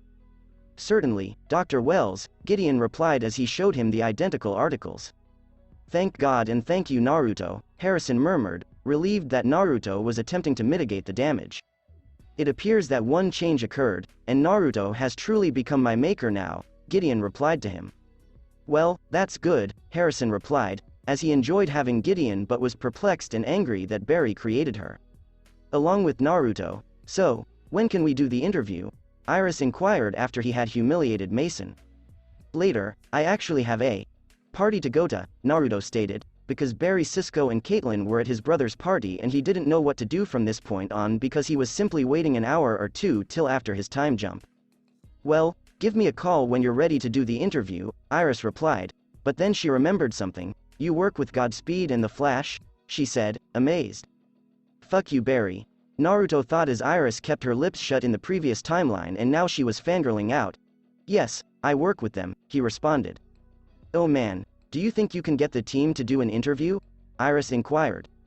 I could try, but I think all you need is one of them, Godspeed, Naruto remarked before departing. Later, good morning, Mrs. Ramon, Naruto remarked to Cisco's mother. Naruto, so good to see you. I saw on the news you own STAR Labs, congratulations, and thanks for not forgetting us little people, Mrs. Ramon said, laughing. I help everyone I can, however I can, Naruto smiled. Dante said to Naruto and Cisco, hey man, here you go, Naruto said, handing him an envelope and Cisco a box. Dante and Cisco then had a private moment together. Let's get strange, Cisco stated as he and Naruto discovered a bottle. You know this does nothing for me, right? Naruto inquired. As they drank together, Cisco said, just drink. After a few hours, Cisco exclaimed as he realized he was bound to a chair. Why is it that I can never have fun and not be fucked up? Naruto wondered as he was restrained. Lisa remarked to him as she sat on his knee, hey baby, sorry for the rope. Is this some kind of stripper kidnapping? Dante inquired, alerting them to his presence. She'd probably do it, but she wouldn't have you here for it, Naruto remarked as Lisa kinked. Oh baby, you know I'd rather be tied up, Lisa teased. But you still want to tease the shit out of me, Naruto remarked. Alright, you too, your sex life can be discussed later, preferably without me in the room, Snart stated as he came out. What's up, Lenny? Naruto said. So the pretty boy finally proved himself to be more valuable, Mick commented, having desired to kidnap Naruto for years. Lisa stated as she leveled a revolver at him, hurt one hair on his head and it'll be the last thing you do. What the hell is that? Cisco wondered. Okay, you're not the only one who's made a gun, Naruto said as he handed Lisa the target Snart had painted on his back, which made him nervous. He made this for me a long time ago, shortly after Lenny got his, so I could defend myself, Lisa remarked, kissing Naruto on the cheek. Yes, but I need his assistance, Snart remarked, staring at Cisco. You want your guns again, why didn't you just ask me? Naruto questioned. Ruin the fun, there buddy, and you'd say no, Snart replied, noting that Naruto had a code that he understood and respected. Yes, but if it means my friends are safe and well, some things are worth bending for, it's him I'd say no to, Naruto answered, glancing at Mick. True, Snart responded, noting that Mick had committed arson, terrorism, and several homicides in his time as a criminal and thief. We want our guns back. How we get them is up to you. If we don't, I'll roast one of these two alive, your choice, Mick stated, turning to face Cisco and his brother. Try it, and I'll kill you myself, Naruto stated emphatically. Lisa said, damn, he made me hot. Naruto, you killed one person in self-defense, and if you hadn't killed him, I would have happily done it, Snart stated, referring to Naruto's late best friend. Wait, you really killed someone? I thought. Nope, not running my mouth again, Cisco inquired, as Naruto didn't appear to be the type, and Roz had it coming. No, finish that thought, Snart remarked to Cisco. Naruto stated neutrally, I killed someone else. Damn, Mick said happily, so come on killer, who you snuff out? He inquired, approaching him. A horrible monster named Roz Al Ghul. Why do I know that name? Snart wondered, knowing a lot about illicit marketplaces and suspecting he learned it from some ex-military and rogue black ops. He was the leader of the League of Assassins, ninjas, yes Mick, I said ninjas, Naruto smirked, observing Mick's thrilled and desperate expression. And you say I can't keep a secret? Cisco exclaimed as he was elbowed. So, Lenny, what's the plan? Scare the casino guys until they move their money? Naruto inquired. You know me so well. Why do you think we need guns? Snart asked, smiling. You killed the mob boss, I heard his house was burned to the ground, Naruto stated to Mick. Lisa explained, that was Mickey, honey, we just wanted to send a message. I told you not to call me that, Mick replied as she worked her way into his weak spots, relieving his tension. I swear she should have become a masseuse, I would have paid a lot for her, Naruto muttered to no one in particular. How do you make being bad look so hot? He said, making her smile. I thought I told you not to talk about your love life, Snart explained. It's too much fun to tease you, they both chuckled. Can I just ask, are you going to kill us? Cisco inquired, eager to get to the subject. Give us our guns and we'll see when we get there, Snart chuckled. You're helping him, make them. This way we know we're not being duped. Snart stated as Naruto refused to pull anything. You know the guns inside and out, why do you need us? Naruto questioned as he severed his ties. Lenny understands what goes where but not necessarily the science behind it, whereas I understand mine through and through, just like you do with me, Lisa explained. Snart told her to shut it. Teasing you is a lot of fun, Naruto stated as he and Lisa laughed together. Enough talking, nerds. Let's get started, Mick remarked, pushing him and Cisco to a table. Are we going to make these things? Cisco inquired. Yes we are, what else can we do? Naruto responded, as they were in a bind. If you don't, they might kill Dante. Are we doing this exactly like that? Cisco inquired. It's about saving your brother now, shut up and help me, Naruto stated earnestly. Why don't you use your, Cisco suggested. Because I want Dante to leave here alive, if it comes to that, Naruto answered, since he didn't have anything else that wouldn't end in Dante being wounded.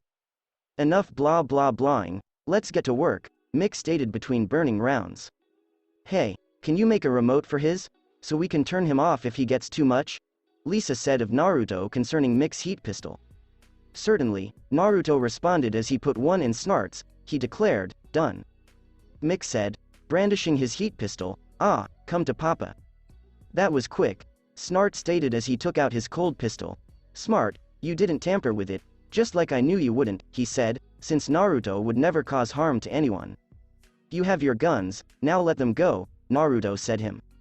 In a moment, Snart responded, but first, I have a question that needs to be answered. He questioned Cisco, who are they? Who are who? Cisco asked, pretending ignorant. Godspeed, his sidekick Flash, and the entire team, Snart declared emphatically. Naruto muttered angrily, Snart. I can't, Cisco mumbled. Look, kid, I respect you. You're a family man, like me, with a brother you do anything to protect.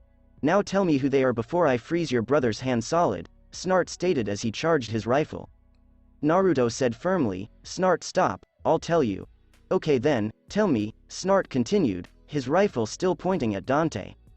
Naruto responded, I am Godspeed, before Snart burst out laughing. Oh, I needed that laugh. Do you really think I'm falling for that? If you were Godspeed, trust me, I'd know, Snart remarked. Naruto extended his hand and vibrated it. You knew the whole time, didn't you sis? Snart asked his sister. Yep, was kinda nice knowing something you didn't, Lisa smiled. So that's how you got the diamond, Snart said as he returned to the museum and discovered the diamond was a forgery. What's going on? Mick inquired after downing 12 shots. Alright, so you're Godspeed, the others, Snart replied, putting his rifle towards Dante's head. Barry Allen is the Flash, Cisco declared urgently. Do you think I need the others, sis? Snart said of Lisa. No, I think those two will suffice, Lisa answered, wanting this to conclude without anyone dying. Fine, the Scarlet Speedster and Golden Guardian are enough, Snart chuckled as he heard his name. Now that you've got your names, are you and your rogues going to let us leave? Cisco said of Snart. Lisa remarked, rogues, catchy name. I knew you'd say that, Golden Glider, Naruto remarked as they exchanged a glance. Rogues, I like it, Mick replied, noting that the name seemed like something he'd use. Alright, you can go, Snart remarked to them. You guys know about superheroes, are you one? Dante inquired.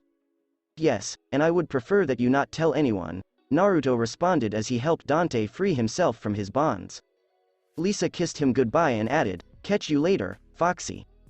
Let's go, Naruto remarked after leaving Dante off at home and heading to STAR Labs with Cisco. Finally learning about the consequences? Naruto inquired as Barry and Harrison walked through the treadmill room. Yes, you told me so, I'm an idiot, there now crack your smile and get it over with, Barry remarked, having had enough of this day and difficulties. I will also say that I got screwed because of you, not just me, Naruto added as Cisco felt horrible and told them what had transpired. Yes, Barry Allen the problem solver, It seems like whenever I do something good, something horrible happens, so go ahead, chew me out, chew me up to hell, go ahead, Barry stated, having had enough of today.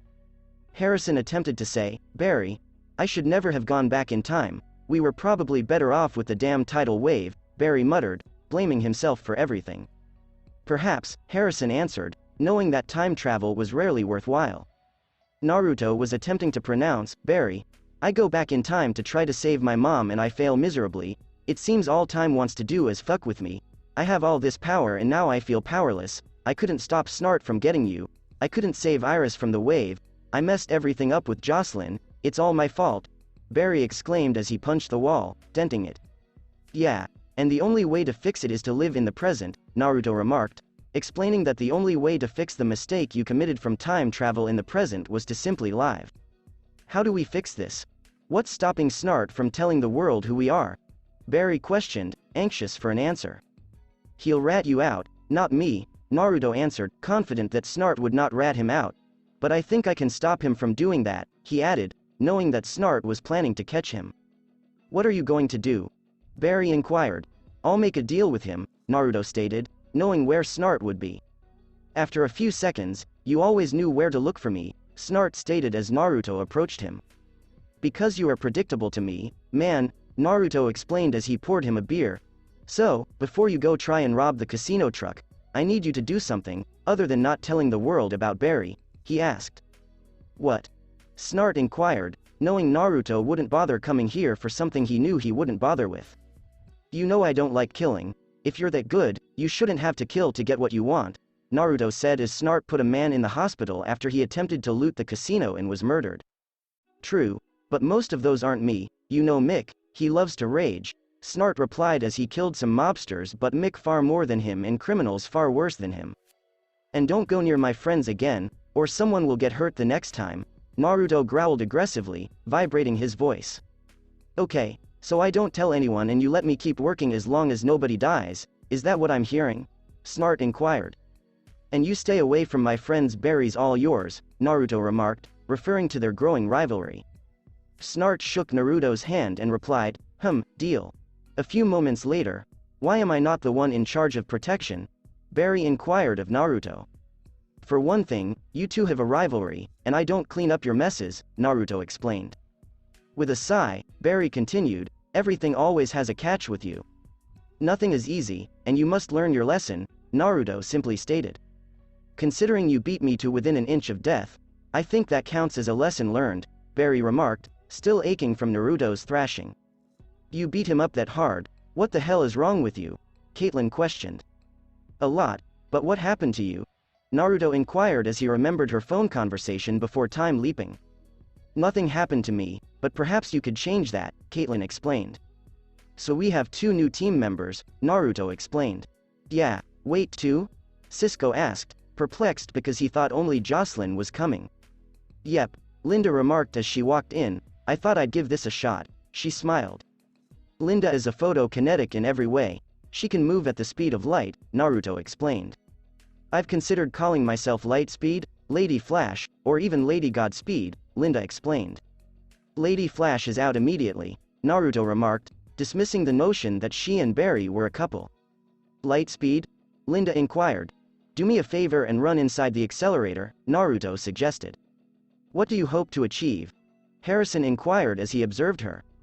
Wait for it, Naruto muttered as they heard a crash, she may be able to run fast, but her brain isn't as capable as mine and Barry's. Everything is brains with you, Barry stated, looking at the 2 geniuses. Hey, how about Dr. Light? I mean, I know I'm not a doctor and all, Linda remarked as she went back in and slammed her hand against the wall. All 3 men agreed, you need more training. So, what do we do with our weather witch? Cisco inquired as he entered the room holding a box. Thank you, Naruto said as he placed the box in Jocelyn's lab, a new member of the team. What was in there? Cisco inquired. She can fly in a full black Kevlar body armor flight suit, Naruto stated as Jocelyn shot herself off the ground, producing drafts. So you made her a suit without me? Cisco remarked, pretending pain.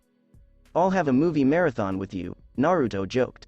You have been forgiven, Cisco replied as he walked to start loading videos. Later in the day, Harrison was fleeing since he had just slain Mason Bridge, and he noticed he was moving a little slower than normal. After a few days catch up, Naruto smirked as he discovered Linda's top speed was 900 miles per hour, her speed limit. "Hey, try running after a night of sex," Linda replied with a smile, dressed in a black and white outfit.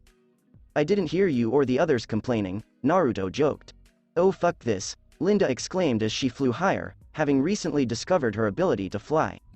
Looking up at her, Naruto murmured, "Thanks for the view." "You're welcome, you can check out my $1 as I leave you in the dust," Linda smirked. "You know I know someone who'd love you," Naruto remarked, realizing Kara would enjoy meeting Linda and wondering what would happen if they met. "As a friend or a friend in the bed?" Linda asked, laughing heartily. "Can't it be both?" Naruto inquired. "Anytime, anywhere. How does it feel knowing your team? Are those presents on parachutes?" Linda asked as she noticed dropping presents. "Those aren't presents," Naruto remarked as one landed and exploded. "Burn them up," he added as Linda set to work blasting them out of the sky while Naruto twisted his arms around to keep them from hitting the ground. "Henry!" yelled a father as his son tried to capture on that was going to land in his hands but was saved when Barry came in and protected him. "Henry? Nice name," Barry remarked, remembering his father. STAR Labs. As Jocelyn and Shauna walked in with a slight limp, the team was watching a video made by a man calling himself the Trickster. "Someone's been busy," Cisco observed, staring at Naruto, who simply shrugged. "Taran is still thinking about joining.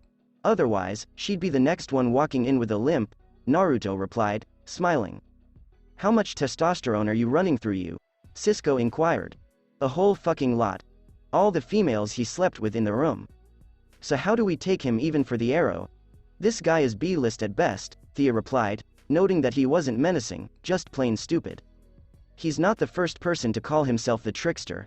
20 years ago, Central City was hit by a series of terrorist attacks. One man killed at least 10 civilians and 2 cops. He called himself the Trickster," Joe remarked while on duty when this individual was apprehended. "Think Joker, but slightly downgrade him," Naruto said as he watched the Joker once in Gotham when Amanda Waller took his sidekick Harley Quinn, "but still just as crazy," he continued as the man was tried and had his shrinks murder themselves, much like the Joker had. "Whoa, someone rocked the unitard," Cisco said as he pulled out the newspaper. "James Jesse?" Caitlin inquired. Joe chuckled, "Think Jesse James, only more twisted." Harrison inquired, "Where is this Mr. Jesse now?" "He's serving several life sentences at Iron Heights, and he was about the most dangerous thing Central City had ever seen," Joe remarked before coming here. "You mean before the particle accelerator blew up?" Barry asked, since the situation was far worse than psychotics with knives and guns. Naruto murmured as he and Wells exchanged glances. "Come on, Barry, let's see if Jesse can give us any information on this guy," Joe suggested. Joe, is Barry okay? He seems a little cranky," Naruto inquired. "Hey, everyone wakes up on the wrong side of the bed every now and then," Joe explained as he slipped his coat back on. "I swear I need a good laugh," Naruto admitted as he joined them. "You think he's funny?" Joe inquired after viewing the old film. "To laugh at, not with," Naruto remarked, recalling how stupid the Joker was. "From Iron Heights, never been to this part of the prison before," Barry replied, despite the fact that he had been to every square inch of this place his entire life and this appeared more secure than anything, nearly like the pipeline cells. "We had to build this cell specifically for Jesse about 5 years ago. He had a criminal psychologist who came in for weekly visits, but Jesse talked the shrink into committing suicide," the warden explained as he handed them some red vines. "I swear all this shit," Naruto remarked, disgusted by this paying tribute shit to satisfy others in order to obtain something. When they entered the room, they discovered the madman himself sitting in his chair, meditating. "Gentlemen please, be seated," he murmured calmly. "Oh fancy guy," he said seeing Naruto. "See you on the news, you're worth a beautiful penny," he said seeing Naruto. "Saw you on the news, you're worth a pretty penny," he said seeing Naruto. "Saw you on the news." "Do you have TV?" Joe inquired, wondering how he had a personal television.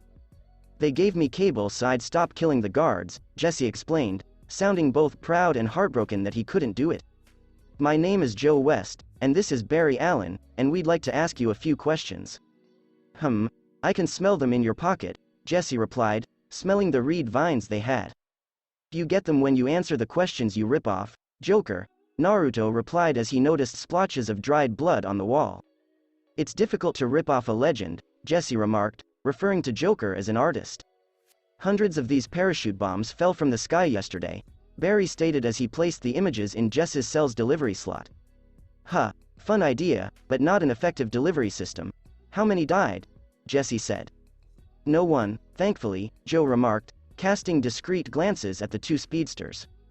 You know, when I was free and at my peak, a day without casualties was like, WLL, like the Cubs winning the pennant, it just never happened, Jesse chuckled, as did Naruto, as Joe gave him a glance. That was funny, Naruto said, as it was true. The explosives they discovered in the parachute bombs had the same explosive composition as the bombs you detonated 20 years ago, Barry explained. That's impossible. I never told anyone about that formula, Jesse responded. The signatures are an exact match, Barry stated as he compared them to record samples. He, like you, called himself the trickster, Joe explained. He is nothing like me, detective.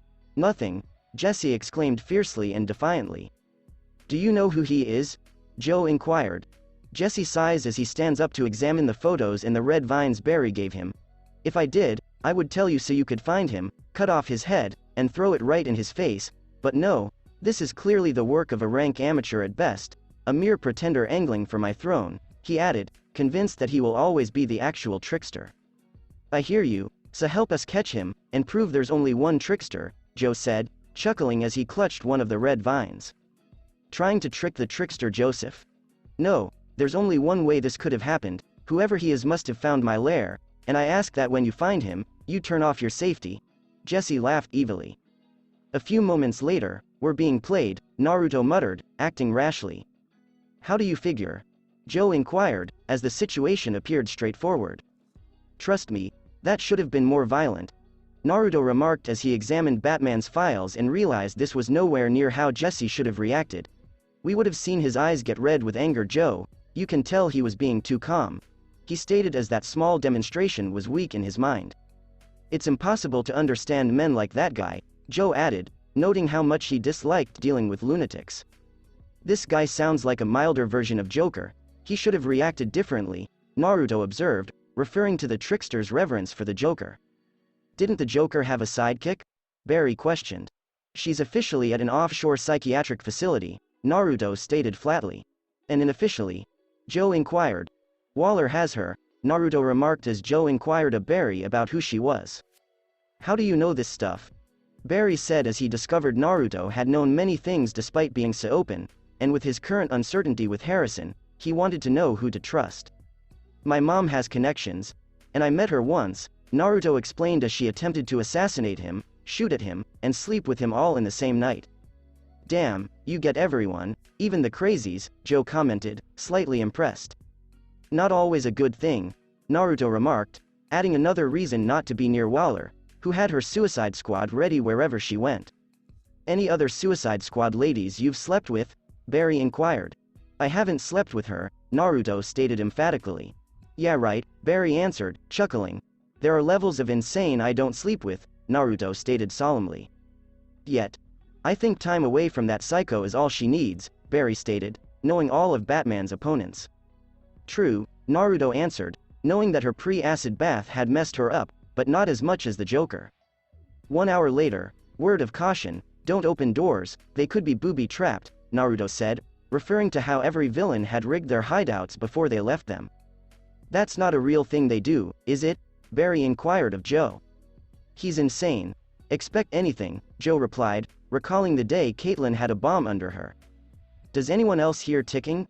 Barry inquired as they opened the door.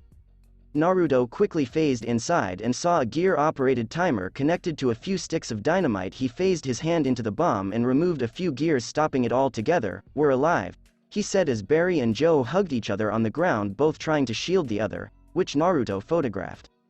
Why do you have to make fun of me all the time? Barry asked as he saw him shoot the photo. Oh come on, I'm just fooling around, Naruto remarked. You do it and it's fine, I do it and you bite my head off, Barry heatedly stated.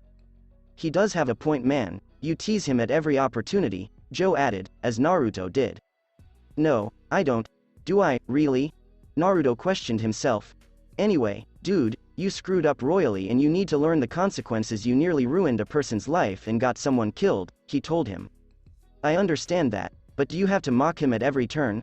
Come on man, ease up on him a little, Joe replied.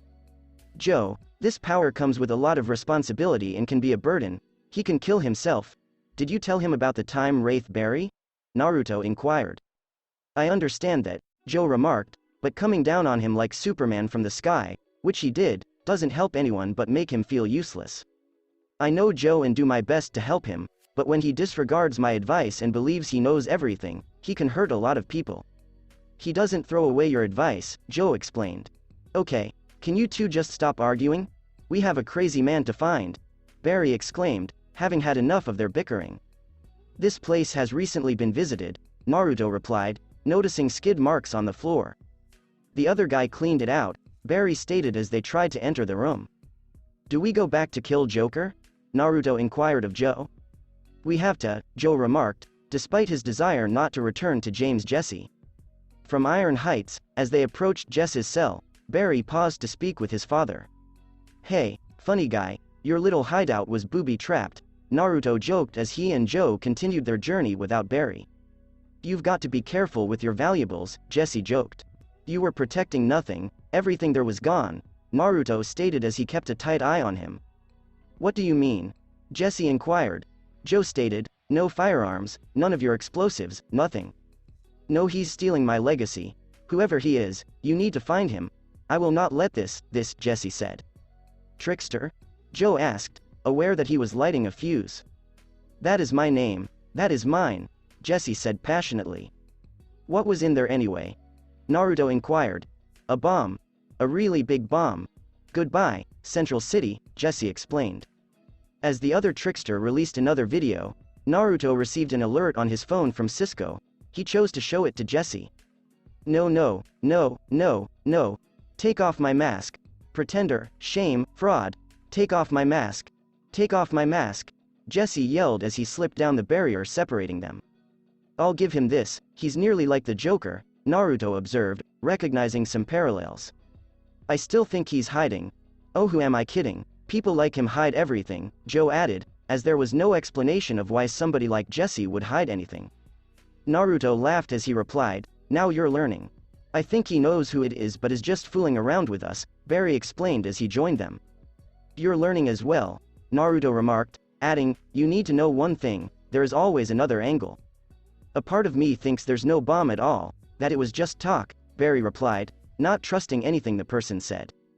It's part of the trick, and any explosive he had chemically or gunpowder-wise should be inert, Naruto explained, noting that chemicals had an expiration date and needed to be stored at a specific temperature. Jesse was insane. Was there any way he could have made them last longer? Joe inquired.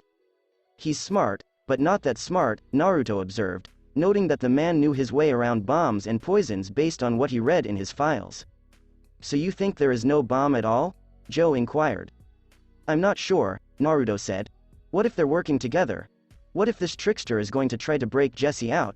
Barry wondered. That's a good idea, but this guy has no visitors, Joe explained. What about mail? Barry inquired. No mail, Naruto remarked, then had an idea, he have email? He wondered, not knowing if the man had a computer because he already had a television. I think it's time to fool the trickster, Barry stated as he and Naruto exchanged glances. Finally, you're speaking my language, Naruto exclaimed. Nobody tricks people like you do, it's time to show this guy who's a pro trickster, Barry stated to Naruto. After a few hours, Axel, my boy, you do a man proud, Jesse exclaimed as the boy met him with gleeful clapping. It is such an honor to meet you, Axel exclaimed. We need to pick something up, Jesse remarked, pausing when he noticed a large present. Ah, you shouldn't have, he muttered as he scooped it up. I didn't, Axel muttered as paint flew out of it, turning his hair green and his cheeks and lips white. Huh. I was thinking about getting a makeover, thanks kid, Jesse remarked proudly, believing he resembled his idol. Sir, Axel was saying until they heard a manically sardonic chuckle and saw someone who made them weak in the knees and horrified them. T the Joker? I've wanted to meet the legend himself for 20 years, Jesse exclaimed in astonishment. It's always a pleasure to meet a fan, Joker stated as he gazed at Jesse, nice look. For an emitor. As he bowed, Axel muttered, I am not worthy. You're right, you're not even a good joke, Joker admitted to Axel. Nobody can tell a good joke like you, Jesse added. Well, said Jesse, old boy, how about we shake on it? The three of us can really turn this city's frown upside down, Joker said as Jesse chuckled and grasped his hand, surprised. Joy buzzer? Axel inquired. Ah, the classic my boy, Joker laughed again, and you really shouldn't trust everyone you meet. They may not be what they appear to be, he added as his image disappeared and Godspeed took his place. Ah, a hologram? Ah, ha, ha, ah, ah, ah, ah, ah, ah, ah, ah, ha, didn't think you had a good trick in you kid, ja. It's easier to mess with others when you know who they respect and fear, Naruto explained. And I believe you have a cell you should be returning to, Barry stated from behind them. I'll admit I didn't see that coming, Jesse laughed. Something smells good, he muttered before passing out. Come on, Flash, Naruto urged as they dashed back to the STAR labs. A few moments later, you really nailed the Joker dude, that was 5 stars bro, Cisco commented as he watched the entire thing. Dude, I gotta admit that was legendary, Barry laughed. Yep, now come on, I have something to show you, Naruto remarked as he walked out of the lab. Me? Barry inquired, pointing to himself. Yep, come on, Naruto replied. Cisco responded with a sly grin, I'll bring flowers to your grave. As he approached Naruto's lab and noticed a wood wall, Barry became terrified. I'm going to teach you how to phase, Naruto said. Cool, like when you did it with Betty? Barry inquired, as all he could do was vibrate his hand, generating more force or shredding items. Come on, Naruto replied as he started teaching Barry. After a few hours, God, Naruto said as the wall on their side was destroyed. Seriously, I understand the science. Why can't I do this? Barry wondered as he grasped the logic of the situation. It's more about feeling, Barry. Remember when you saved my life from blackout, you had no trouble regaining your speed, you just need to focus, Harrison explained as he walked in. He's right, our powers respond to how we feel, Naruto replied, knowing what he was capable of but also knowing that their powers reacted to their emotions.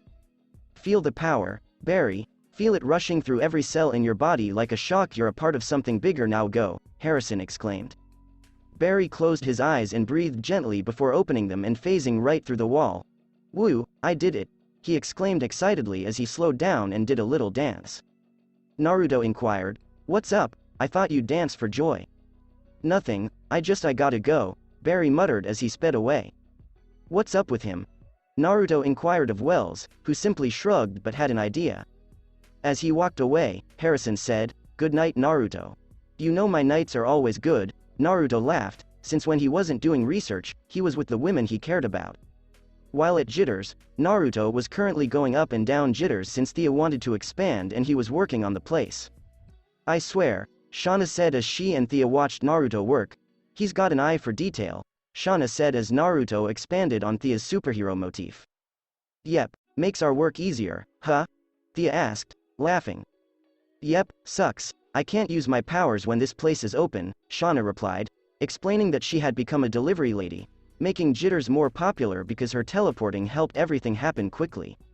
Yeah, but hey, the people getting their coffee always get it warm, Thea observed as Naruto completed construction and began painting the team's individual emblems on the walls. I swear I love this city, Thea said, delighted she moved here because there was less drama than in Starling and everyone was honest, with only a few secrets thrown in here and there.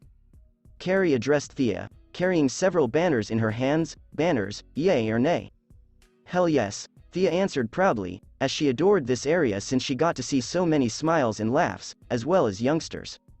How about a play area for the kids, like what they have in some McDonald's? Shauna suggested. Not enough room inside, but maybe outside, Thea replied as he painted, giving Naruto a subtle look. I agree with her. We should have something for everyone, and we should make this place the talk of the town, Carrie added. We are the talk of the town, Thea said, as their branded beverages merchandise was fantastic.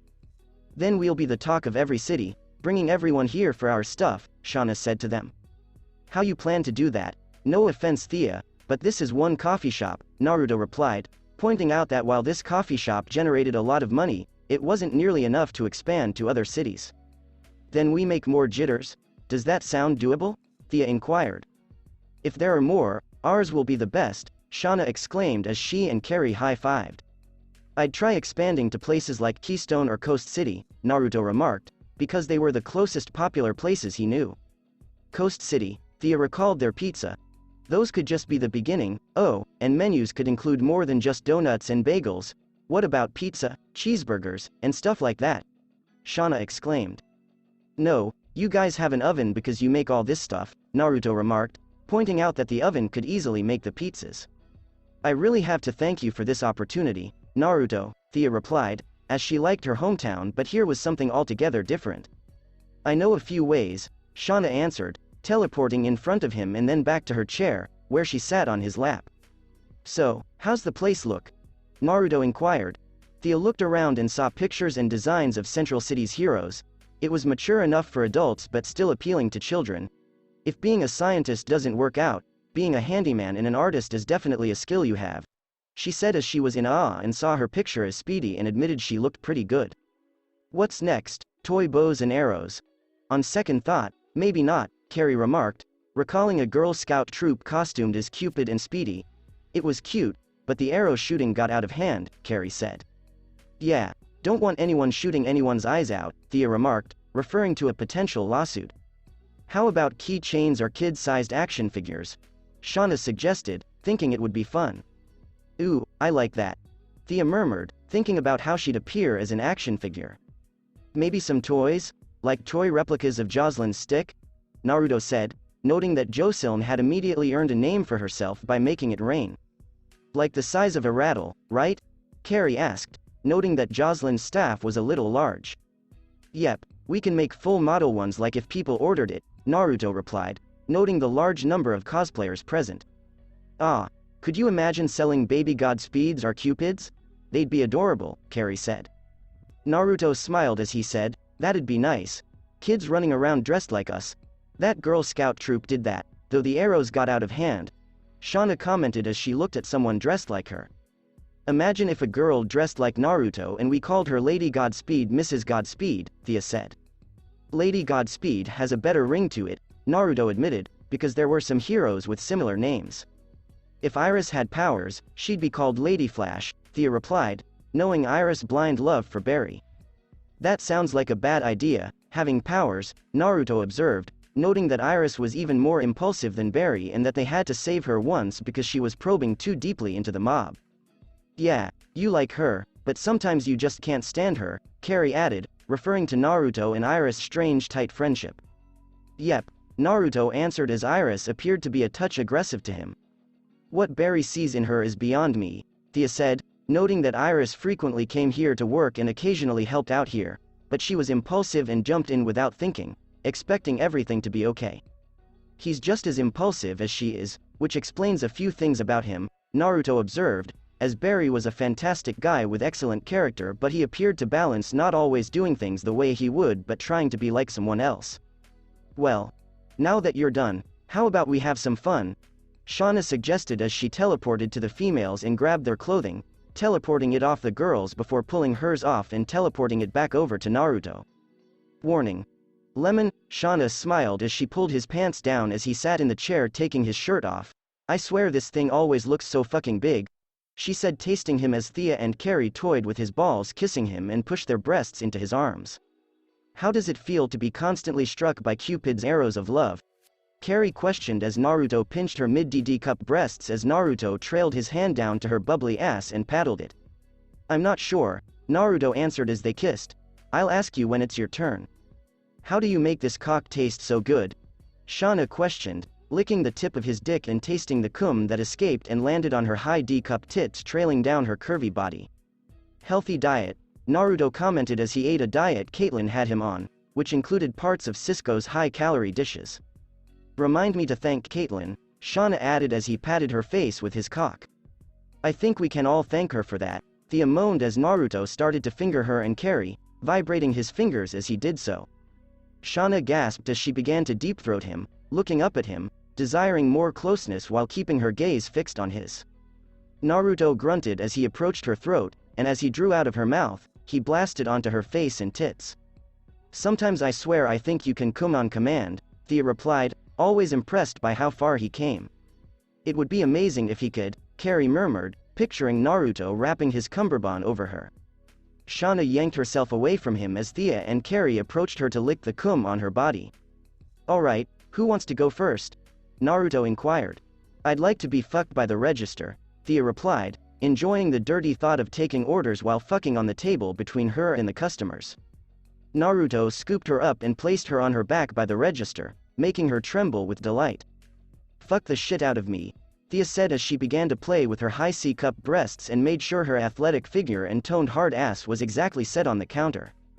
Naruto pushed himself inside her, causing her to groan loudly, as Shauna and Carrie played with her breasts. Man, it's fucking hot to see my hot boss get fucked, Shauna exclaimed as she and Thea passed the time. Come on, Thea, take it, Carrie whispered as she kissed her fellow archer's nipples. Naruto snatched Thea's legs and slung them over his shoulders. Fuck, Thea exclaimed, feeling him move deeper inside. Come on Naruto, get rougher, rough me up, she cried, as she had grown to appreciate the pain following her training with Merlin and her current training with Kushina. Naruto yanked out of her pussy, causing her to groan in despair, before thrusting into her ass. Oh fuck my ass, whimpered Thea as Naruto was not being gentle with her. Naruto gave her what she wanted as his thrusts became harder and faster, and he grasped and squeezed her tits as he began vibrating. Oh man, Carrie exclaimed as she felt Thea vibrate slightly. How do you feel, Thea? She inquired. It feels incredible, Thea said as she reached her climax, but Naruto wasn't done with her yet, as he sped up and fucked both her holes, turning her moans into screams as she felt absolute joy. Fuck, look at him go, fastest man in bed. He is not, but he is the fastest and hardest fucker, Shauna stated, noting that Naruto's extraordinary speed did not translate to his being quick in bed, coming in few moments. Thea screamed in ecstasy as Naruto flooded her holes before pulling out and coming all over her body. I should put this in my coffee, Carrie murmured, licking Thea's cum. Ditto, Shauna responded, quickly becoming addicted to this. Shauna immediately teleported over to Naruto, taking his cock into her mouth and cleaned it of Thea's secretions, saying excitedly, geez baby, I swear you never go down. Can't go down with babes like you around, Naruto remarked, petting her head. Do you want to know what I really want to do? Shauna asked, relieved that Carrie was busy licking Thea's body clean. And what's that? Naruto inquired. I like the risk, Naruto. I mean, being a criminal was good and all, and the hero thing does a nice job of easing the edge, but I like sex that has a risk of being caught. It fucking turns me on, Shauna said, pressing herself against the glass window and shaking her ass. Naruto walked over to her and rubbed himself against her, causing her to throw her hips back against him. I have an idea, he said to her, picking her up by her thighs and pressing her into the glass. Do a double peace sign, he said to her, as she did as told with her tongue hanging out. Shauna noticed the photo and it made her wet because she saw Naruto fucking her and how slutty she looked in the picture, and as he thrusted into her, she climaxed all over the glass pane, but Naruto continued his assault on her pussy. Naruto smiled as he shoved her further into the glass. If you push any harder, you might break the glass, Carrie warned as she watched Naruto fuck Shauna stupid.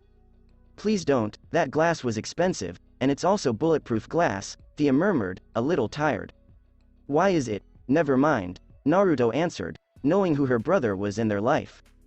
We wanted Jitters to be a safe place for people to go if any bad guys came, Thea explained, as she likes to be prepared. Fuck fuck fuck, shrieked Shauna as she and Naruto reached their climax simultaneously. Oh, Carrie said as Shauna oozed out cum, essentially creating a puddle of it beneath her.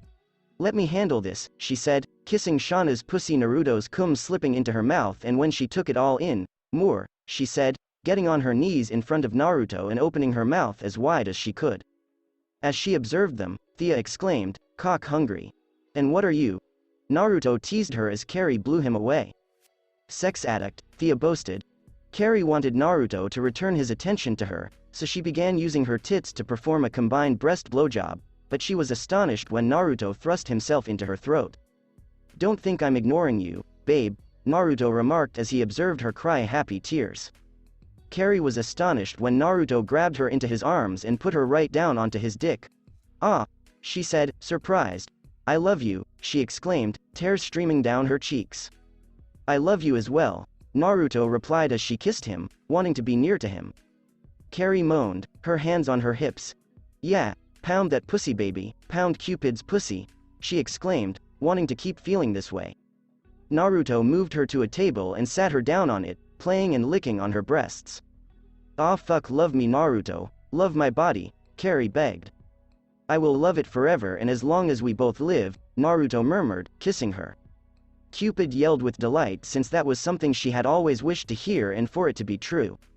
Naruto began vibrating much to her delight, and as she climaxed, he instantly proceeded to face fuck her again, saying, "You're hungry for cum, let me give it to you." "Yeah, baby, give it to her in every way you can," Thea groped, fingering herself as she watched them fight. "Do it," Carrie thought, willing him to follow Thea's instructions. Naruto pours his cum down her throat, then uses his speed to cum in both of her holes before painting her body white. "Oh my god, I love having super speed," he exclaimed. "Ditto. Wanna go one more time?" Thea asked, a passionate look on her face. Naruto stated, "I can go as many times as you want." "And that's why the sex is so good," Thea exclaimed excitedly as she yanked him off. Naruto grabbed her head and shoved himself into her throat as he began face-fucking her. "You all seem hungry for my cum," he said as they desperately desired it. "We feel like we haven't spent enough time with you," Thea stated as he pulled over to let her speak. "Sorry, I'll make sure to fix that," Naruto responded, explaining that being a hero and a scientist didn't leave him with much time for all of them. "I'd love that almost as much as I'm about to milk you," Thea remarked as she dragged him away from Naruto and grabbed a nearby cup. Naruto stood there watching Thea make coffee and poured some of his cum in. "I swear I should make this more often," Thea told him, winking. "I'd have no problem getting it," she added, winking. "Whatever you say, crazy," Naruto chuckled. End of LEMON. 1 week later, "Good to see you, Dr. McGee," Naruto said when working with Mercury Labs after the mishap that resulted in the loss of the Tachyon prototype. "Naruto, you've known me for years, call me Christina," Christina remarked, noting that Naruto was always a pleasure to be around. "Yeah, sorry about losing your prototype. You wouldn't happen to have made another one, would you?" Naruto joked. "I'm actually taking your advice about trying to understand the science after my scientist quit," Christina explained, referring to the fact that she had lost her scientist after he witnessed the murder of 2 guards by a man in a yellow suit. "You know, if you wanted, I think my parents and I could make another Tachyon device like that with you," Naruto stated as he snapped his fingers. "I enjoy working with you and your parents, Naruto, but Mercury Labs is mostly independent," Christina stated, referring to Mercury Labs, her pride and pleasure. "I never liked independence. Everything is easier with the help of others. We always need a friend now and then," Naruto stated, amazed by Christina's achievement. "You've always liked to include others, you're too good, and how's running STAR Labs with Harrison?" Christina inquired. "Good, I think Wells is a little afraid I'll fire him." Naruto laughed. "Seriously though, it's going well," he remarked as he was loving working with everyone. "Well, I hope we can stay friends even though we have competing businesses," Christina added, reaching out her hand. "Always, I don't see everyone as competition. I see them as friends I haven't met yet," Naruto said, shaking her hand, and as he walked away he saw a woman screaming in her car, so he ran there and things seemed to slow down the world around him except for Naruto. "Robot bees," he thought as he picked one of them and could feel they were metal. "Gotta get her out of here," he thought as he STAR Labs, MINMA scan, please, Naruto requested of the robot. "Of course, sir. May I now inquire when a copy of my AI will be downloaded into your suit?" MINMA requested. "Soon, I've been thinking of giving the AI in my new suit a new name. Gideon," Naruto stated as he was building a next-generation level AI. Are you replacing me, sir?" MINMA queried, slightly upset.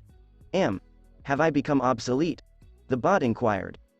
"No, I think you're great, and that'll be your body. I'm permanently downloading you into the system," Naruto remarked as he slipped MINMA inside that suit. "Is your tail wagging?" he questioned. "Oh, I guess I'm excited, so I'm getting a friend," Minma exclaimed cheerfully. "Well, considering what they're made of, tails like those shouldn't be wagging," Naruto stated, not wanting anything to burn because the tails were made of fire. They didn't realize they were being watched as the man and machine communicated. Naruto Namikaze, Brie Larvin said as she met him a few times when he visited Mercury Labs.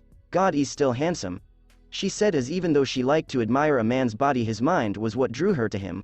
Let's make a social call, she said as she gathered some bees and put on some functioning glasses that wirelessly controlled the bees. The following day. Why the fuck does he know? Naruto wondered as Felicity and her new boyfriend Ray arrived in his ATOM suit, which was evidently malfunctioning. Oh my god, Naruto Namikaze, pleasure, Ray responded, shaking his hand, huge fan of you and your parents. Felicity, this is our secret to reveal, you can't just tell everyone. God, I sound like Oliver, Naruto sighed.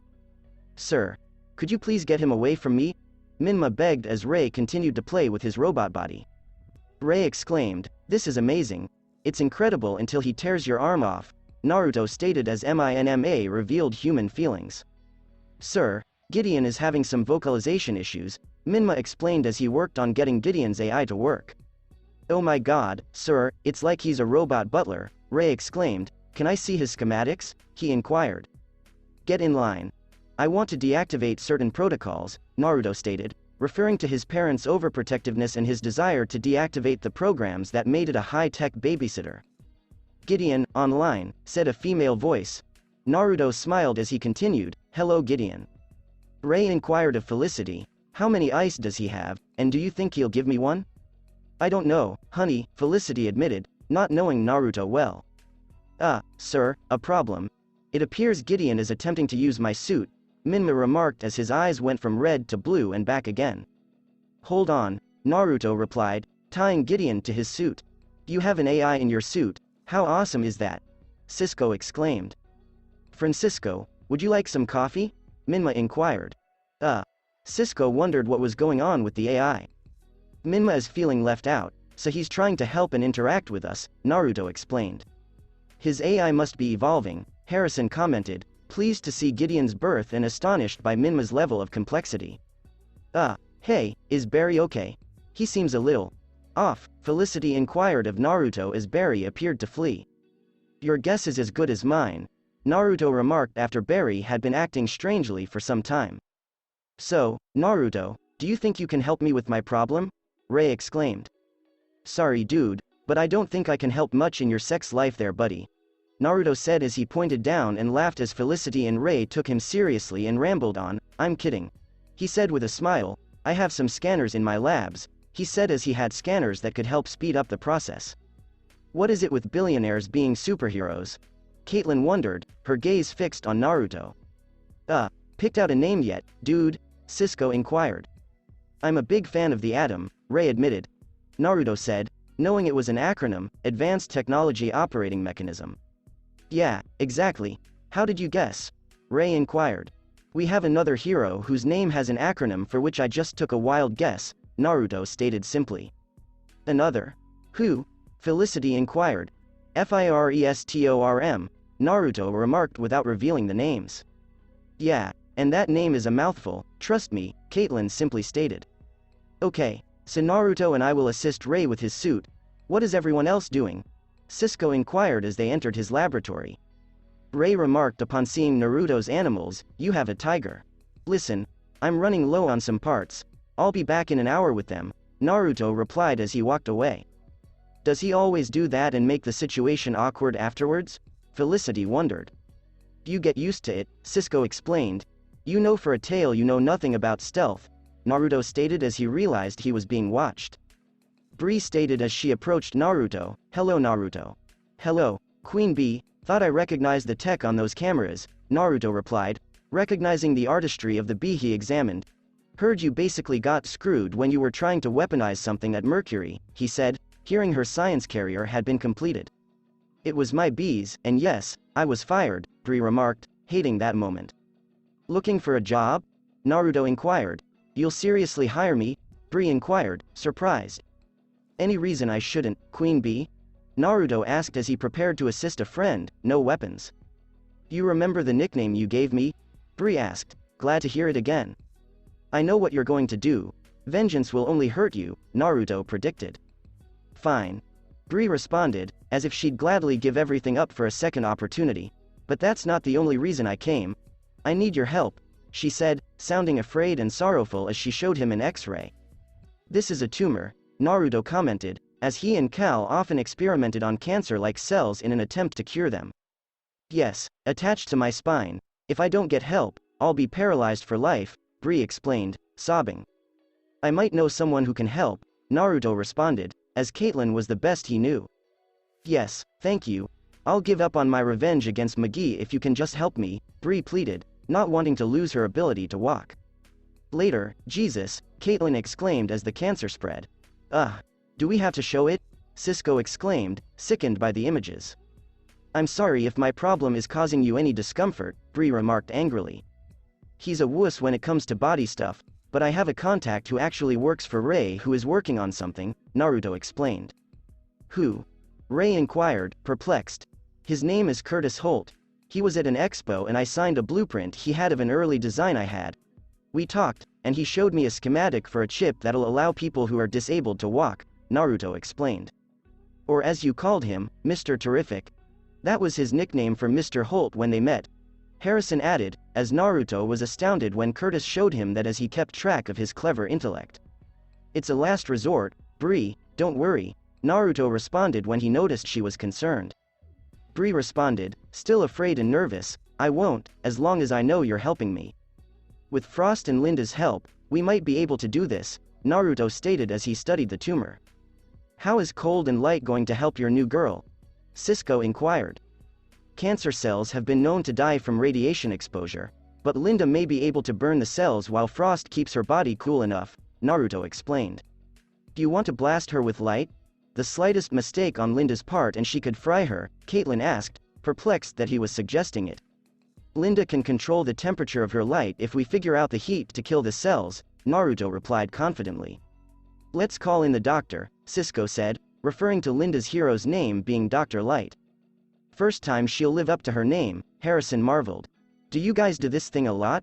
Ray said, eliciting yeses and nos. After a few hours, why are you here? Caitlin inquired of Naruto.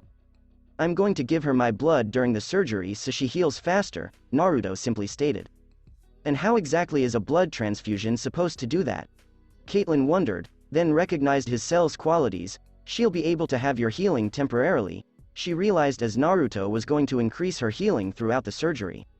Yeah, Naruto answered, looking at Bree, who was completely unconscious. What's your history with her? Linda inquired, attempting to divert her attention. Everyone has walked over her. I helped her get a job at Mercury by calling in a favor. She's smart, just as smart as Felicity, and I didn't want to see that potential wasted on things like petty revenge but as a way to help her, Naruto stated, recalling how much he had helped her years before.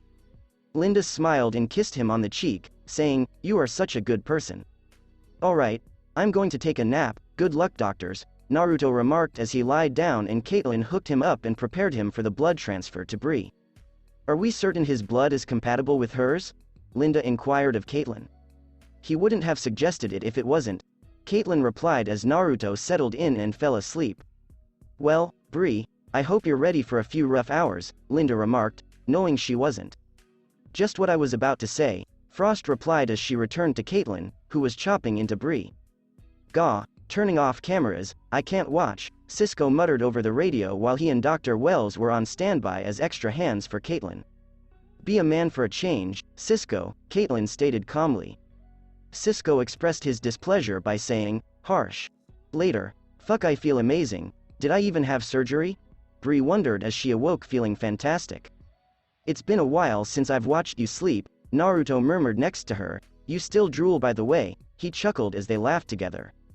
I swear Naruto, thank you, Bree exclaimed, overjoyed at no longer needing to fear death. Thank them, Naruto replied as Caitlin and Linda approached her. After a few hours, so, how's our bug-eyed bandit? Felicity inquired as they went to the restaurant. That name stinks, I prefer Queen Bee, Naruto replied, preferring the name. Damn, I like that, Ray remarked. That's because you two are kids at heart, Bree replied, delighted Naruto's blood totally healed her despite Caitlin's argument, and I love the name, she added, winking at Naruto. How come I have no dates and he has two? Barry inquired of Eddie, while Naruto had Linda and Bree. Try Tinder or something, there's someone out there for you, Eddie remarked as he patted Barry on the back. Damn, when's he gonna give me that interview? Iris wondered, knowing how badly her employer wanted it. Right now, Ms. West, Naruto teased, you bought the whole restaurant? He challenged Ray as they came in. Too much? Ray inquired. Naruto and Felicity both answered, yes. Please don't mess with him, Linda added, knowing Naruto had a voracious appetite. Actually, I think this is one of those restaurants that makes tiny food, Bree explained, noting that she liked locations where she could get her money's value, such as an all-you-can-eat buffet or a steakhouse. Ugh, I hate places like that, you never really feel full when you leave, Naruto grumbled, despite the fact that he always ate well and got his money's worth. Then what would you have suggested? A big belly burger? Iris inquired. Hell yes, Naruto responded, as the things in portions here were not worth the money. Well, while we wait, how about that interview? Iris inquired. What about you, Ray? She inquired, receiving a nod. Moron. Naruto muttered under his breath.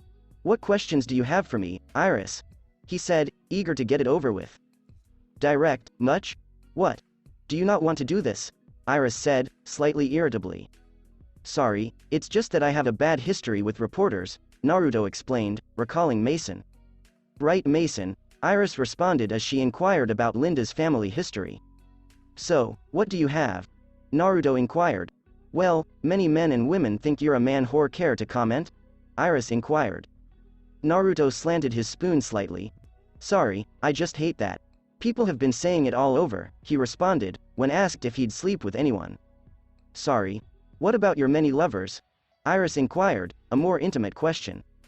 Interested in joining? Naruto asked, drawing an unimpressed look from Eddie and Barry. Joking Jesus, he joked, anyways, I love them, I have a big heart, and I can't just pick one of them over the other, so I make sure they all know how much I love them, he added, making Bree and Linda smile. Okay, this is for both of you. How does it feel to be the youngest, richest, and most attractive bachelors? Iris questioned, as Barry and Eddie gave her a look for the attractive part. Naruto merely stated, pretty sweet. Ray stated flatly, not bad. Your 3 steaks, sir, a server remarked, handing Naruto a platter stacked high with steaks. As I eat, we can continue this. Any other questions? Naruto asked, taking a fork and knife and cutting a piece of steak. At least the steak is good, he thought as he cut the steak. How does it feel like working with heroes like Godspeed? Iris questioned, nearly choking Eddie and Ray and Felicity, Bree, and Linda on their lunch. I keep forgetting Barry ran his fucking, Naruto thought as Iris kept her mouth shut in the previous reality, it's kinda cool actually. He stated while looking at Barry, I mean STAR Labs equipped him with his suit, he said attempting to restrict the link. Like the Flash and the other heroes? It appears they have good help backing them up, Iris inquired.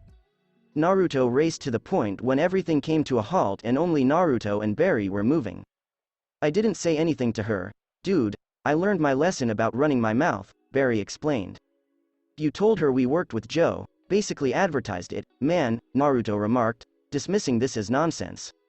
Yeah, but she's figuring it out on her own, Barry replied. That doesn't mean we have to tell her everything. Just saying we worked with Joe was enough, Naruto remarked, referring to Godspeed and the Flash. How else would we explain why we're acting strange and fleeing on the spur of the moment? We're cops, moron, Naruto said as the final justification.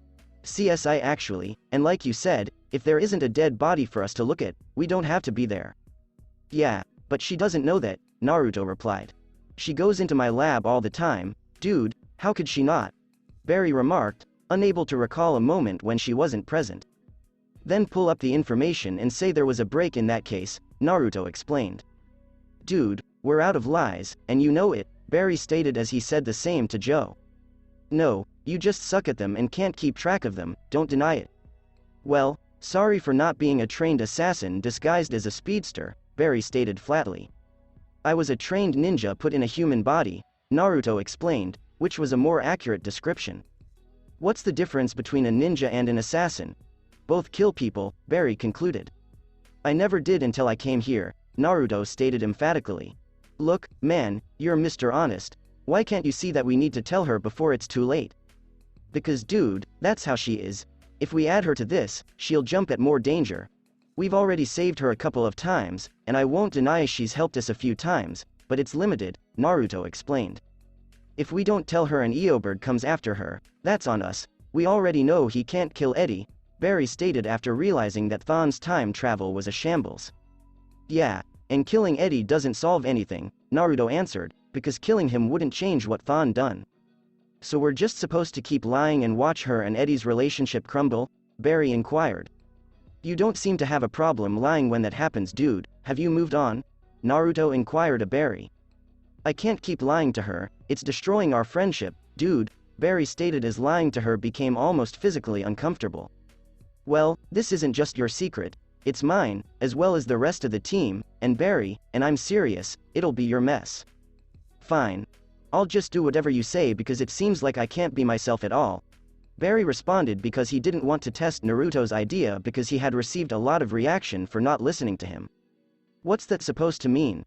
Naruto inquired. Every time I do my own thing, I screw up. You're always right, everything you say is right, so probably I should just shut up and do everything you say.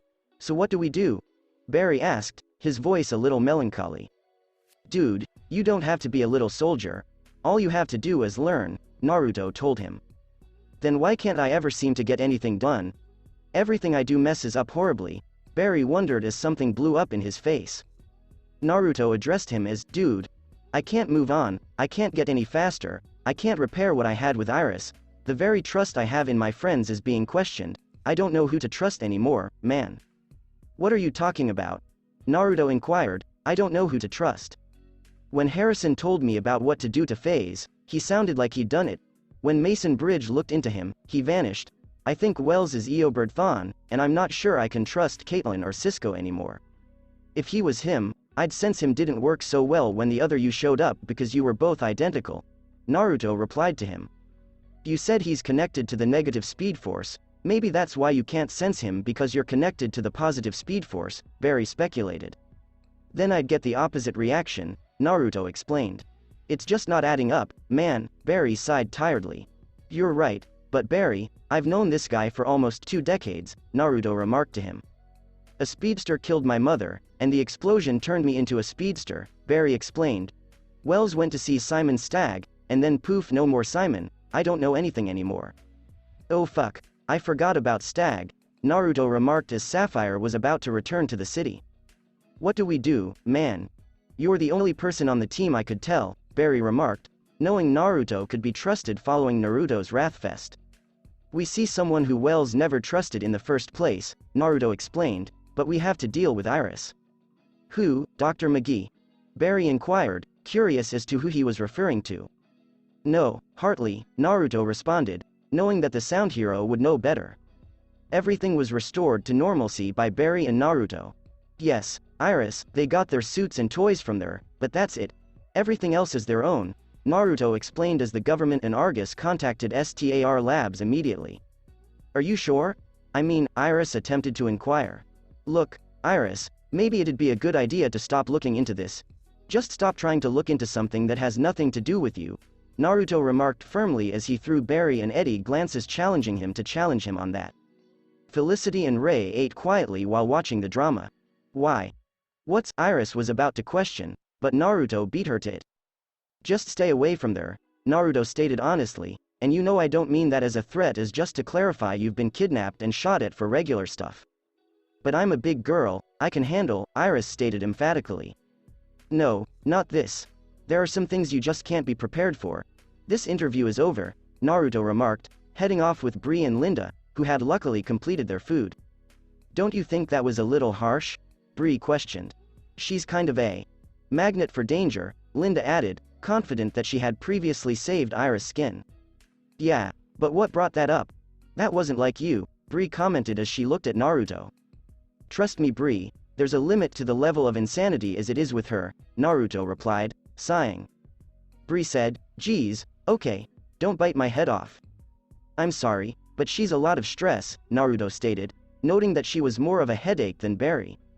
Linda rubbed his chest and asked, why don't we go home and take care of that stress?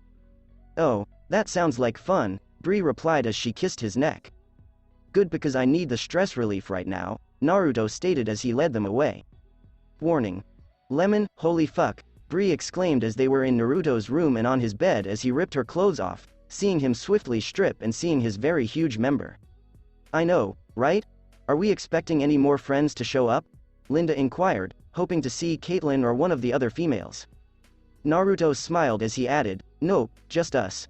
You're in for a treat, Bree, Linda remarked as she assisted the woman in removing her bra and pantyhose while Naruto ripped her out of her dress. Come on, I've got stress to relieve, and you two are going to help me relieve it, Naruto stated, putting his dick in their faces. Bree exclaimed with awe, wow. I know, Linda smirked as she kissed it. It feels better inside you, she said, quivering slightly from the memory of how he fucked her so hard she had a limp. Come on, show me what you're capable of, Naruto smirked. Linda stroked him and remarked, that sounds like you're challenging us. Won't it this thing look like it'll split me in half? Bree wondered, terrified. If all of us can handle it, you can too, Linda reassured her before pulling her into a kiss. Naruto was enraged when he saw them kissing. Oh baby, let us handle that, Linda said as she led Bree to Naruto's dick. It's time for you to take this beast and join our little group of lovers, she said as Linda grasped her head and pressed her into taking more of Naruto's dick into her mouth. Fuck, it's better than I expected, Bree thought as she fantasized about Naruto while they worked together but never had the courage to ask him out. Naruto took over for Linda by grabbing Bree's head as Linda and him began to make out. Let's see how wet she is, Linda murmured as she walked behind Bree, sticking her tongue in her pussy and licking her insides. Moaned Bree as Naruto continued to fuck her while Linda ate her out. Your new name is Queen Bee, right? Linda asked, paddling her ass. Oh, you like that, she remarked with a sneer, hearing her moans. Naruto grunted as he pushed Bree's head down until her nose brushed his base. Fuck, Bree thought to herself as Naruto stretched out her throat. Get ready, he's about to come down your throat, Linda warned, noticing Naruto's manhood twitching. Bree felt Naruto's cum run down her throat and into her stomach, and as he drew back, he kept coming and spewing cum onto her face and her glasses. I recognize that look, and I apologize for your glasses, Naruto remarked as Bree gave him a glance. Are you kidding, she's so fucking hot, Linda exclaimed as she took another look at Bree. Yeah, but I like my glasses, Bree responded, refusing to confess she liked this sight and feeling. I'll just clean them, she continued as she licked his cum off of them. Naruto ordered, get on your back. Not wanting to overwork her, Linda sat on her face as soon as she got on her back. Linda remarked as she played with Bree's tits, I wanna feel her moans, sexy fuck the living shit out of her. Naruto slid his hand into Bree's pussy, causing her to moan loudly into Linda's pussy. Oh, we got a screamer baby, Linda exclaimed, admiring Bree's work on her pussy. Let's hear it, she remarked as she rose from her seat. Fuck. Fuck, fuck, fuck me, my king bee, fuck me, Bree exclaimed, her eyes brimming with lust. Linda chuckled, yep, she's lost it to the pleasure. Well, considering she's basically like Felicity, can you blame her? Naruto asked, knowing Bree hadn't dated in a long time.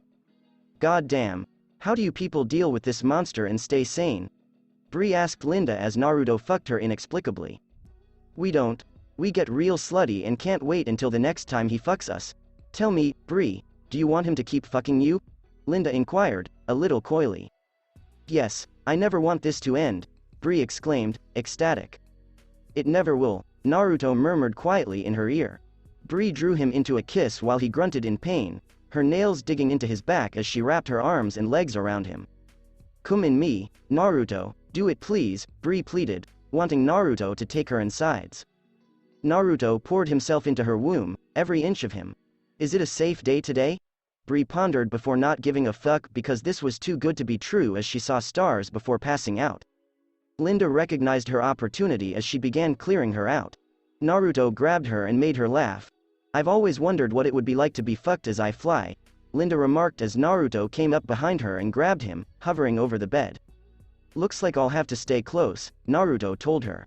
Linda murmured lustfully, just hurry up and fuck your naughty doctor. Naruto thrusts into her pussy while grabbing and playing with her breasts. Linda screams as she feels him kissing and sucking her neck. Naruto inquired, is this how you imagined it? Linda panted, I got the idea from that movie, Super Ex-Girlfriend. Naruto stated, that movie sucked. True, Linda agreed, adding, now pound my fucking brains out. She wondered how flying would affect their sex. Naruto began hammering into her, causing her to scream, and began to lose control as they were now upside down. Linda felt insane because she felt like she was experiencing something new as blood raced to her head and Naruto continued to pound into her pussy, causing her to see stars in a whole new light. You know, if Kara ever went into hero work, I bet she'd do this anyway.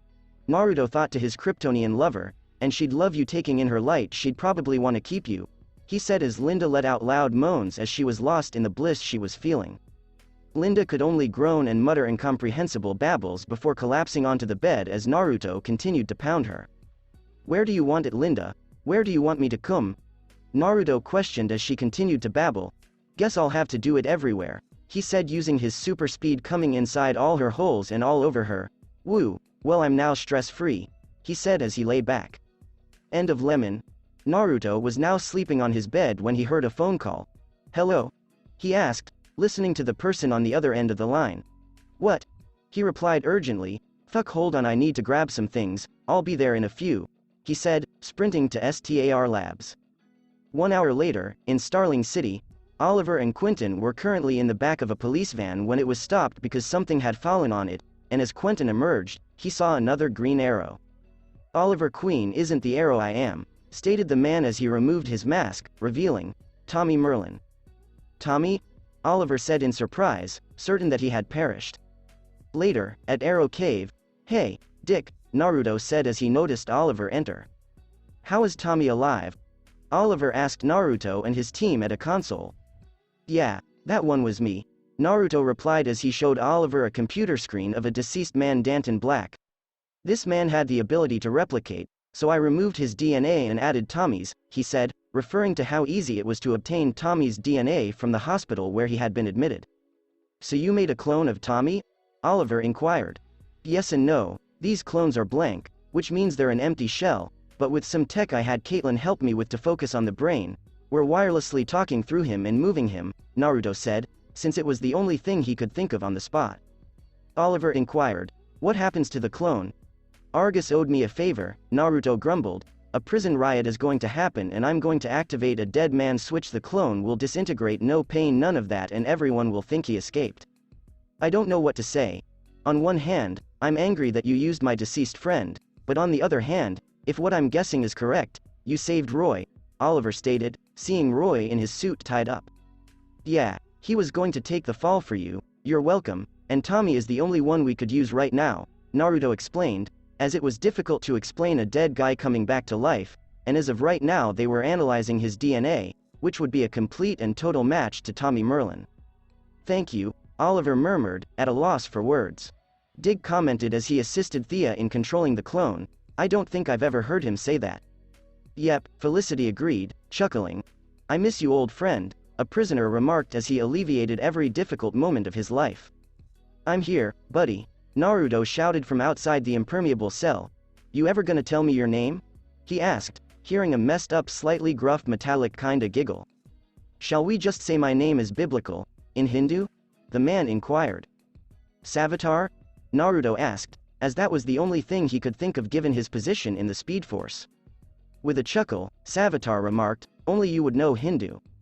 How come you seem to know me but I don't know you? Naruto asked. You probably wouldn't understand. Time travel, so I gotta keep quiet, or boom. Messy stuff, Savitar laughed again. You were about to leave the Speed Force, good luck in the beginning of your journey, he added almost proudly. I'll always be here for you if you need me, and I'll always be your friend, Naruto replied as he felt enormous anguish. Oh, and be on guard when you wake up, Savitar warned, knowing he'd have Barry in a choking hold when he awoke in that hospital bed. Sure, but can you give me tips on how to make a sick-ass suit like yours? Naruto inquired, making him giggle as he joined in. My suit is unique, you may or may not have your own, you know time travel, Savitar teased. Thank you. Give me a call if you want to talk some more, buddy, Naruto stated as he began to fade. Never change or abandon your purity, Speedster, Savitar said. As he disappeared, Naruto murmured, later, Savitar. That was foolish, the Speed Force, posing as Nora Allen, stated. What's the point of me having a friend? It's his journey, you know, even if you don't know his future, the purest speedster he may be, but he's even more unpredictable than either of us know, Savitar stated as Nora just stared at him blankly. Be careful, Savitar, it's only because he comes to this cell that you're not in pain. Be glad he can't see you, Nora warned him. Yes, I know. But all I care about is that he called me a friend when he didn't even know me.